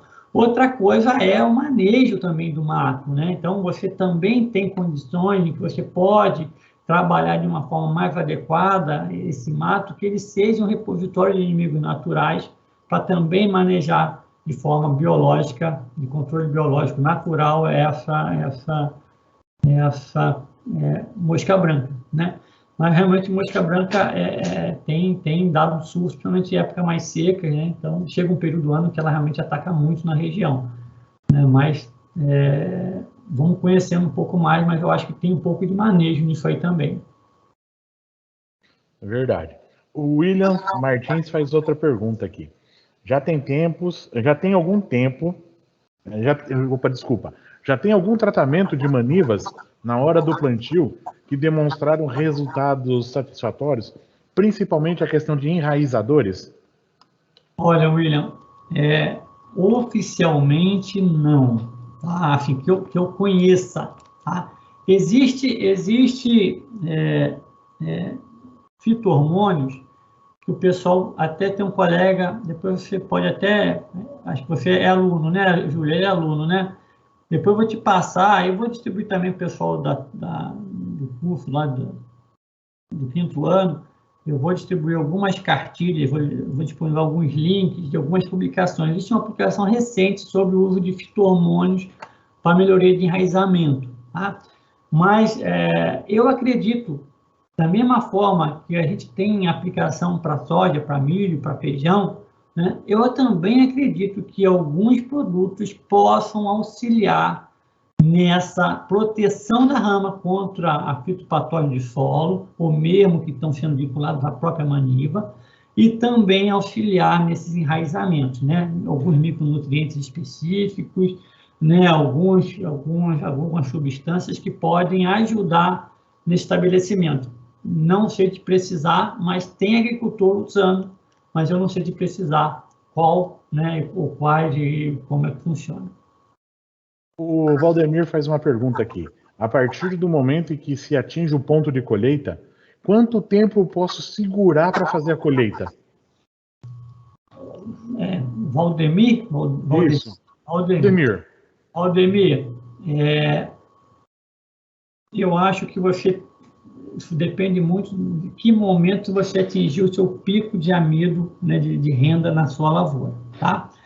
Mas esse período ele não é tão curto assim, tá bom? Por quê? Porque o período de repouso é um período em que as condições para crescimento elas são muito restritas, né? Você começa ali a partir de maio, né? Você tem ainda queda de folhas e você não tem estímulo a crescimento. Então, a partir desse período ali, você faz maio, junho, julho, né, você tem um período muito favorável. O problema é que você tem dificuldade de colher também, porque você tem solo mais seco. Então, a colheita também fica dificultada porque você não tem. Mas a restrição de crescimento vegetativo é muito grande. Então, você permanece por um bom período, né? Existem cultivares que tendem a ter esse período, né, mais elástico de alta renda, outras têm um período mais curto, né? Todas elas vão cair no momento em começar a nova brotação, até um pouco antes, né? Por quê? Porque para ter a brotação, tem que ter a remobilização dessa energia que está na raiz. Então, essa energia tem que sair da raiz e ascender no caule, para poder brotar. Então, já há uma remobilização. É como se fosse uma inversão de açúcar, né? A cana não tem inversão lá da sacarose para a glucose, quando ela fica muito tempo sem colhida no campo. Então, você tem essa mesma inversão do amido e ele não volta mais. Ele não volta mais a ser amido depois que ele se transformou em glicose. Tá? Ele precisa ser usado, ele precisa ser queimado, ele precisa ser respirado para gerar energia e a planta crescer. Ele não vai voltar. Ele só volta quando a planta começa a fotossintetizar de novo para encher. Então, depois que começou o processo de remobilização desse amido, né, em açúcares simples para poder dar energia para a planta crescer, já foi. Então, isso acontece antes até da brotação da planta. Uma coisa, eu acho que se a Milena estiver aqui e os outros que participaram da equipe do Hackathon que a gente participou aqui na FIMAN, nós ficamos em segundo lugar com uma ideia, né? Diga por passagem, estava lá eu passando essa ideia para eles, de fazer uma teoria que nem ocorre hoje com a cana. A pessoa, para colher a cana, o que ela faz? Ela vai, escolhe uma amostra e verifica quantos bricks tem. Nós fizemos um trabalho no qual nós poderíamos, por exemplo, usar, eu acho que era iodo que a gente utilizava, um software de visão computacional, dependendo da coloração do iodo, com uma base, né, nós poderíamos fazer a comparação entre a quantidade, o teor de amido e a quantidade, esse já estava na hora da colheita, por visão computacional, ou seja, a gente tiraria uma planta, faria esse teste, né, e verificaríamos. Essa ideia está voando ainda. Se alguém aqui quiser fazer, infelizmente eu acho que a Milena já tem uma outra ideia para fazer o TCC dela, mas essa ideia é uma ideia que a gente pode começar a rodar, né? Porque um dos fatores para você fazer a verificação seria, por exemplo, usar o iodo para verificar o teor de amido. Que outros produtos, você tem alguma ideia de que outros produtos poderíamos utilizar para fazer isso? Que visão computacional o tiozinho aqui entende. Então, Júlio, a Milena, eu vou abrir um parênteses aqui, Júlio, porque a nossa relação com a Unipatese, ela tem se estreitado bastante, e a Milena, nós temos hoje, atualmente, 3 bolsistas, na verdade não terminou, mas nós temos 2 bolsistas hoje. Vamos pensar em 3 bolsistas CNPq Embrapa da Unipatese, né? Eles têm uma bolsa de pesquisa da Embrapa e do CNPq, né? Um é o Diego Henrique, que está terminando agora o relatório final dele de 1 ano de bolsa e vai começar, já está inscrito, já tem uma bolsa garantida e está começando um novo projeto com a Fundação AgriSUS, que nós aprovamos um projeto, então ele vai ter uma bolsa para continuar o trabalho dele. Nós temos a Milena, que concorreu na mesmo edital do Diego, só que ela não ficou entre as primeiras e ela entrou com uma substituta de um outro ex-bolsista que abandonou e ela assumiu, então não meu, né, de outro pesquisador, e vagou essa bolsa e ela assumiu e ela encarou 3 meses de bolsa, ela trabalhou com couro de sapo, que é uma doença nova, e testou vários reagentes de amido para ver a questão realmente do teor de amido, da concentração de amido. E ela não me falou isso? Ela testou uns 3 ou 4 aí deixa, vai voltar aula presencial, vou pegar ela no meio do caminho. E nós temos também hoje o Iago, né? O Iago também é um aluno nosso que está com bolsa do CNPq Embrapa e que hoje está trabalhando num projeto de material propagativo de mandioca. Então, nosso estreitamento está cada vez maior e a gente fica muito feliz e são excelentes alunos. E acho que isso tanto é bom para a Embrapa quanto para a Unifatec, para a região, antes que todos ganham com isso aí. Lembra que eu falei de uma pergunta sobre o álcool? Uhum. Agora vem uma pergunta legal aqui. Só para você ter uma ideia, o cara colocou como anônimo. Acredita que a produção de cerveja com amido pode chegar na nossa região? Deixa eu só responder, já iniciar para ele. Anônimo, que fez essa pergunta. Já está na nossa região, o IFPR tem um registro de patente da cerveja de mandioca. Então, isso já tem há muito tempo. Isso sem contar, né, a tiquira, que é feita lá no Maranhão. Não é verdade? Então, a produção de cerveja já está aqui na nossa região. Você acha que seria um novo mercado que nós poderíamos começar a trabalhar aqui na nossa região? Júlio, assim, eu acredito que a região noroeste, ela tem as condições adequadas para a produção de mandioca. Ela já tem a cultura da mandioca, né, estabelecida, enraizada, né? A pessoa já conhece, já é um polo disseminador de tecnologia.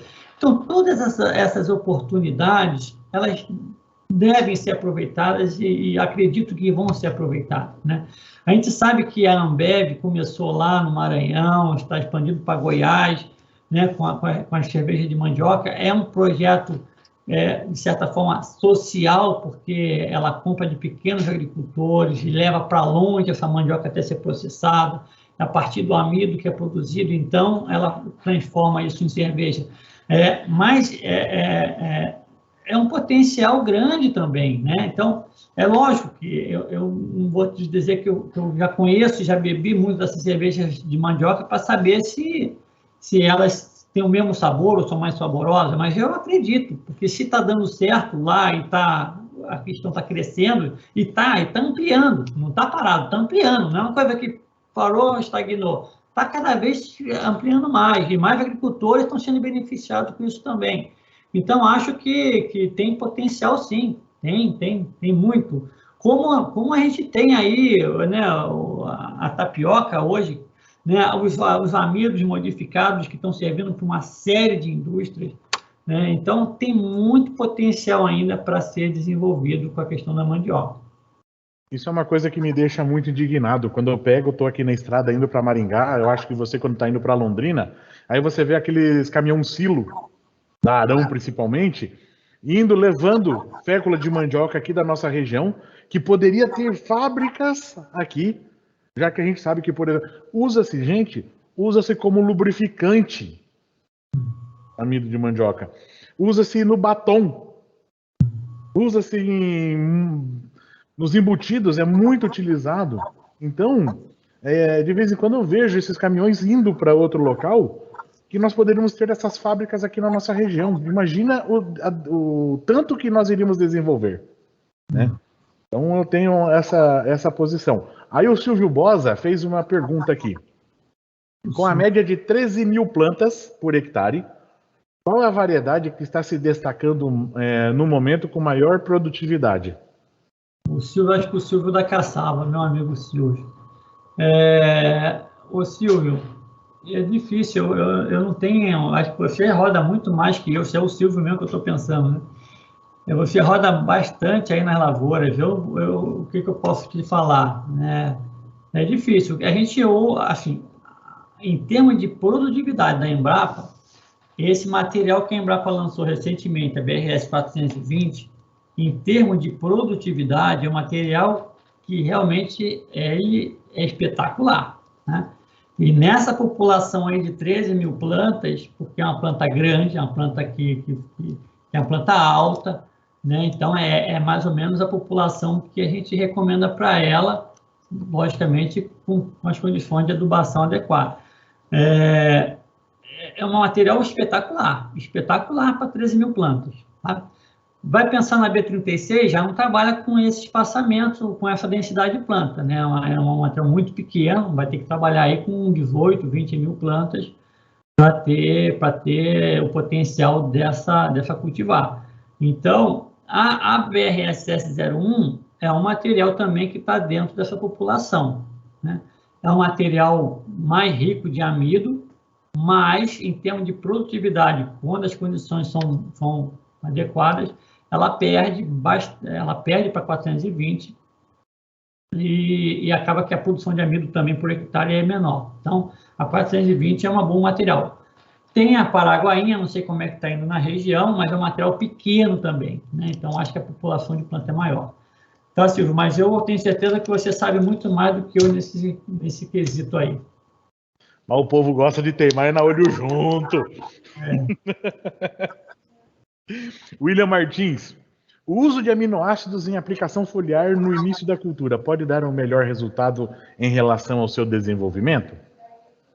Olha, a gente até contactou uma empresa que trabalha com micronutrientes que são quelatizados com substâncias próximas ao aminoácido, com aminas, né? Principalmente com glicina. Glicina é um aminoácido. Então, a questão não é, na minha visão, não é em si o aminoácido, né? Mas é a facilidade com que o aminoácido ele penetra no tecido da folha, carreando, então, um nutriente junto. Então, em relação ao uso de aminoácido em culturas, eu tenho muito pouco conhecimento, né? Então, é difícil de eu responder que sim. Na verdade, eu penso mais no nutriente do que numa substância já mais complexa, como é um aminoácido, tá? Então, eu fico mais no nutriente em si, tá? E aí o canal com que ele entra, né, a facilidade com que um aminoácido desse pode penetrar na folha para carregar um metal, né, um micronutriente metálico, aí, por exemplo, eu acho que aí sim pode ter algum resultado. Tem mais uma outra pergunta aqui do Wesley, tá? A minha dúvida é se temos no mercado para escoar o aumento da produção que está havendo, pois se fala em aumentar a produtividade, o produtor pensa em aumentar a área de plantio. Como o senhor falou, a indústria está com 50% ociosa, né? Como o Vendramin também falou. Mas o preço parece não responder a essa expectativa. E tem produtor que, devido ao custo, vem se endividando na expectativa de ter um próximo ano com os preços altos ou conseguir pagar as contas. Eu, infelizmente, assim, não é a minha área, né? Mas a gente pegou tabela de custo do CPEA, pegou uma tabela de custo do anuário, daquele anuário agrianual de 2021, pegou uma tabela de custo do DERAL, que é o Departamento de Economia do Paraná, né? E o custo de produção são todos eles muito semelhantes, tá? Muito semelhantes ao custo de produção. E com esse preço que está aí, ele malemar empata com o custo. Mesmo que esse preço esteja 520 a tonelada, 530 a tonelada, ele malemar empata com o custo de produção da lavoura, tá? Então, o que a gente vê é que eu não vejo essa condição de aumentar plantio esse ano. Eu não consigo enxergar isso. Primeiro, que a gente teve um problema em algumas regiões muito sério de falta de rama por causa da geada que queimou bastante, tá? Outra coisa é que a gente vê que o preço da soja está muito alto. Então, o pessoal, qualquer área que tem um pouquinho mais de argila aí, o pessoal não vai pensar duas vezes em ou arrendar para soja ou plantar soja, porque a rentabilidade da soja está muito alta, né? Então, eu não vejo que vai ter essa expansão de área tão grande. Inclusive, pelo que eu sinto, os industriais estão até preocupados com falta de mandioca, não com excesso de mandioca, tá? Eu não vejo que essa área... E a área vem caindo. A área de produção de mandioca, ela vem caindo no estado, né? Ela não está aumentando, ela está caindo, né? Então, eu não vejo essa explosão de área de mandioca assim como alguns estão prevendo. Bem, como nós estamos agora, sem brincadeira, com 2 horas de apresentação, eu vou fazer a última pergunta, que é a do Marcelo Pini. Tá? A escolha de maniva semente pode influenciar na produtividade? Olha, eu falo mais a seleção de rama, né? Com certeza, Marcelo, com certeza a seleção de rama é é o primeiro fator. É que nem semente. Você vai comprar uma semente de soja, né? Que não tenha lá uma certificação, não tem um grau de pureza, não tem uma porcentagem de germinação mínima, né? Que não está dentro da data de validade. É a mesma coisa. É você começar errado, né? Então, a questão da rama é o material de plantio. Ele tem que ser o melhor possível. Você não vai ter... você acha que toda rama ela é igual, né?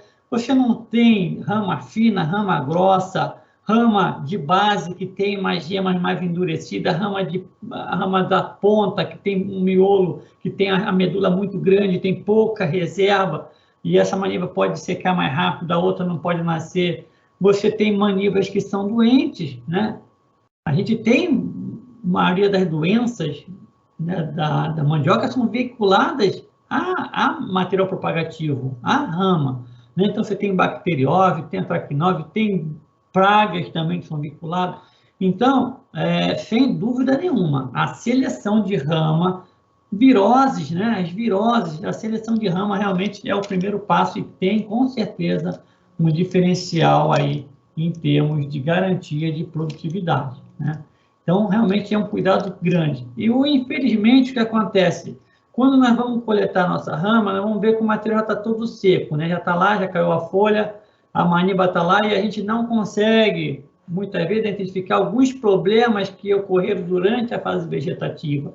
Quando aquela folha estava manchada, quando aquela maniva apresentou alguma exudação de goma, de bacteriose. Então, às vezes, você não consegue, né? E esse fungo está ali presente, ou essa bactéria está ali presente, né? E você não consegue mais identificar por quê? Porque ele está no tecido, ele não está, ele tá como uma reserva no tecido, né? Quando essa planta vier a brotar, ou mesmo até antes de brotar, ela já apodrece, né?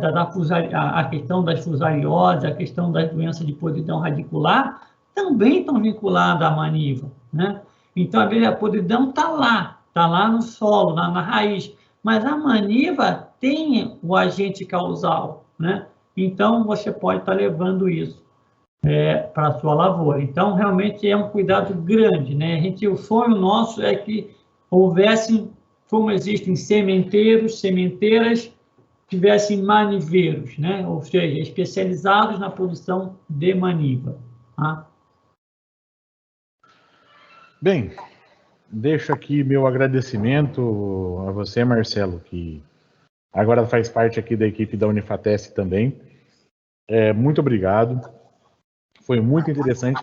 Chegamos a ter pico aqui de 300 pessoas assistindo a sua palestra. Oh, que maravilha! Tá? Agora, infelizmente, sabe aquele momento que você soltou a lista de chamada e todo mundo assina a lista de chamada e sai? Tá? Eu vi isso acontecer aqui. Sabe quantos que a gente está agora? 80 só aqui dentro da sala. Tá bom demais, Júlio. Tá bom demais, Júlio. Mas, olha, foi de grande importância. Isso mostra, como eu coloquei, tá? Essa semana acadêmica, nós estamos falando principalmente das cadeias produtivas que já estão aqui no Noroeste do Paraná. E uma é essa cadeia da mandioca. E amanhã, às 7h30, nós vamos estar conversando sobre cana-de-açúcar com o Guilherme de Souza Berton. Tá? Vou passar depois o link para todos para assistirem. Deixo aqui meu agradecimento ao professor Marcelo. Espero que ele assista também as outras palestras aqui que vamos ter durante essa semana. Vai ter citricultura, né? Citricultura vai ter também, né? Vai, com simplesmente o cara que bateu de frente com o estado de São Paulo. Olha aí. Né? Não estamos conversando com qualquer pessoinha, não. Legal. Né? Não é qualquer pessoinha, não. Deixa eu pegar aqui. É o Rui Pereira Leite Júnior. Né? O cara não é qualquer pessoa, não, que nós vamos estar conversando. Então, é uma pessoa muito importante na citricultura aqui da nossa região. Então, eu deixo aqui meu agradecimento a você, Marcelo. Eu que agradeço, Júlio. Agradeço demais aí essa oportunidade desse contato com os alunos, né? Com o público externo também, a Unifatesc, que a gente viu aí o Vitor, o Silvio, outros colegas aí da área. Né? Então, fica aí, eu estou aberto, tem meu e-mail, quem quiser entrar em contato, trocar ideia. Como eu disse, estou aprendendo ainda com a cultura e a gente tem que juntar forças aí, para a gente poder fazer essa cultura realmente se manter e melhorar, né? No Noroeste, que ela é importante socialmente, economicamente. E é isso, Júlio. Muito obrigado e sucesso na Semana Acadêmica. Meu agradecimento. Bem, deixo aqui para todos o meu muito obrigado. Como falei para vocês, amanhã, às 19h30, nós vamos ter o Guilherme de Souza Berton falando sobre o melhoramento genético e o cultivo da cana-de-açúcar aqui no Noroeste do Paraná. Ele é um pesquisador da UFPR. Tá? Então, espero a presença de todos. Vou depois mandar o link tanto para os representantes de sala quanto para os tutores, como também está lá no @agronomia.unifatesc no Instagram e também no Facebook. Então vocês podem encontrar o link nesses dois canais também. Tá? Espero que isso seja muito útil para vocês, essa semana que nós estamos tendo. Eu deixo aqui meu muito obrigado. Até amanhã, nesse mesmo horário. Até mais, senhores, senhoras e senhoritas. Tchau, tchau. Tchau, tchau, Marcelo. Obrigado, Júlio.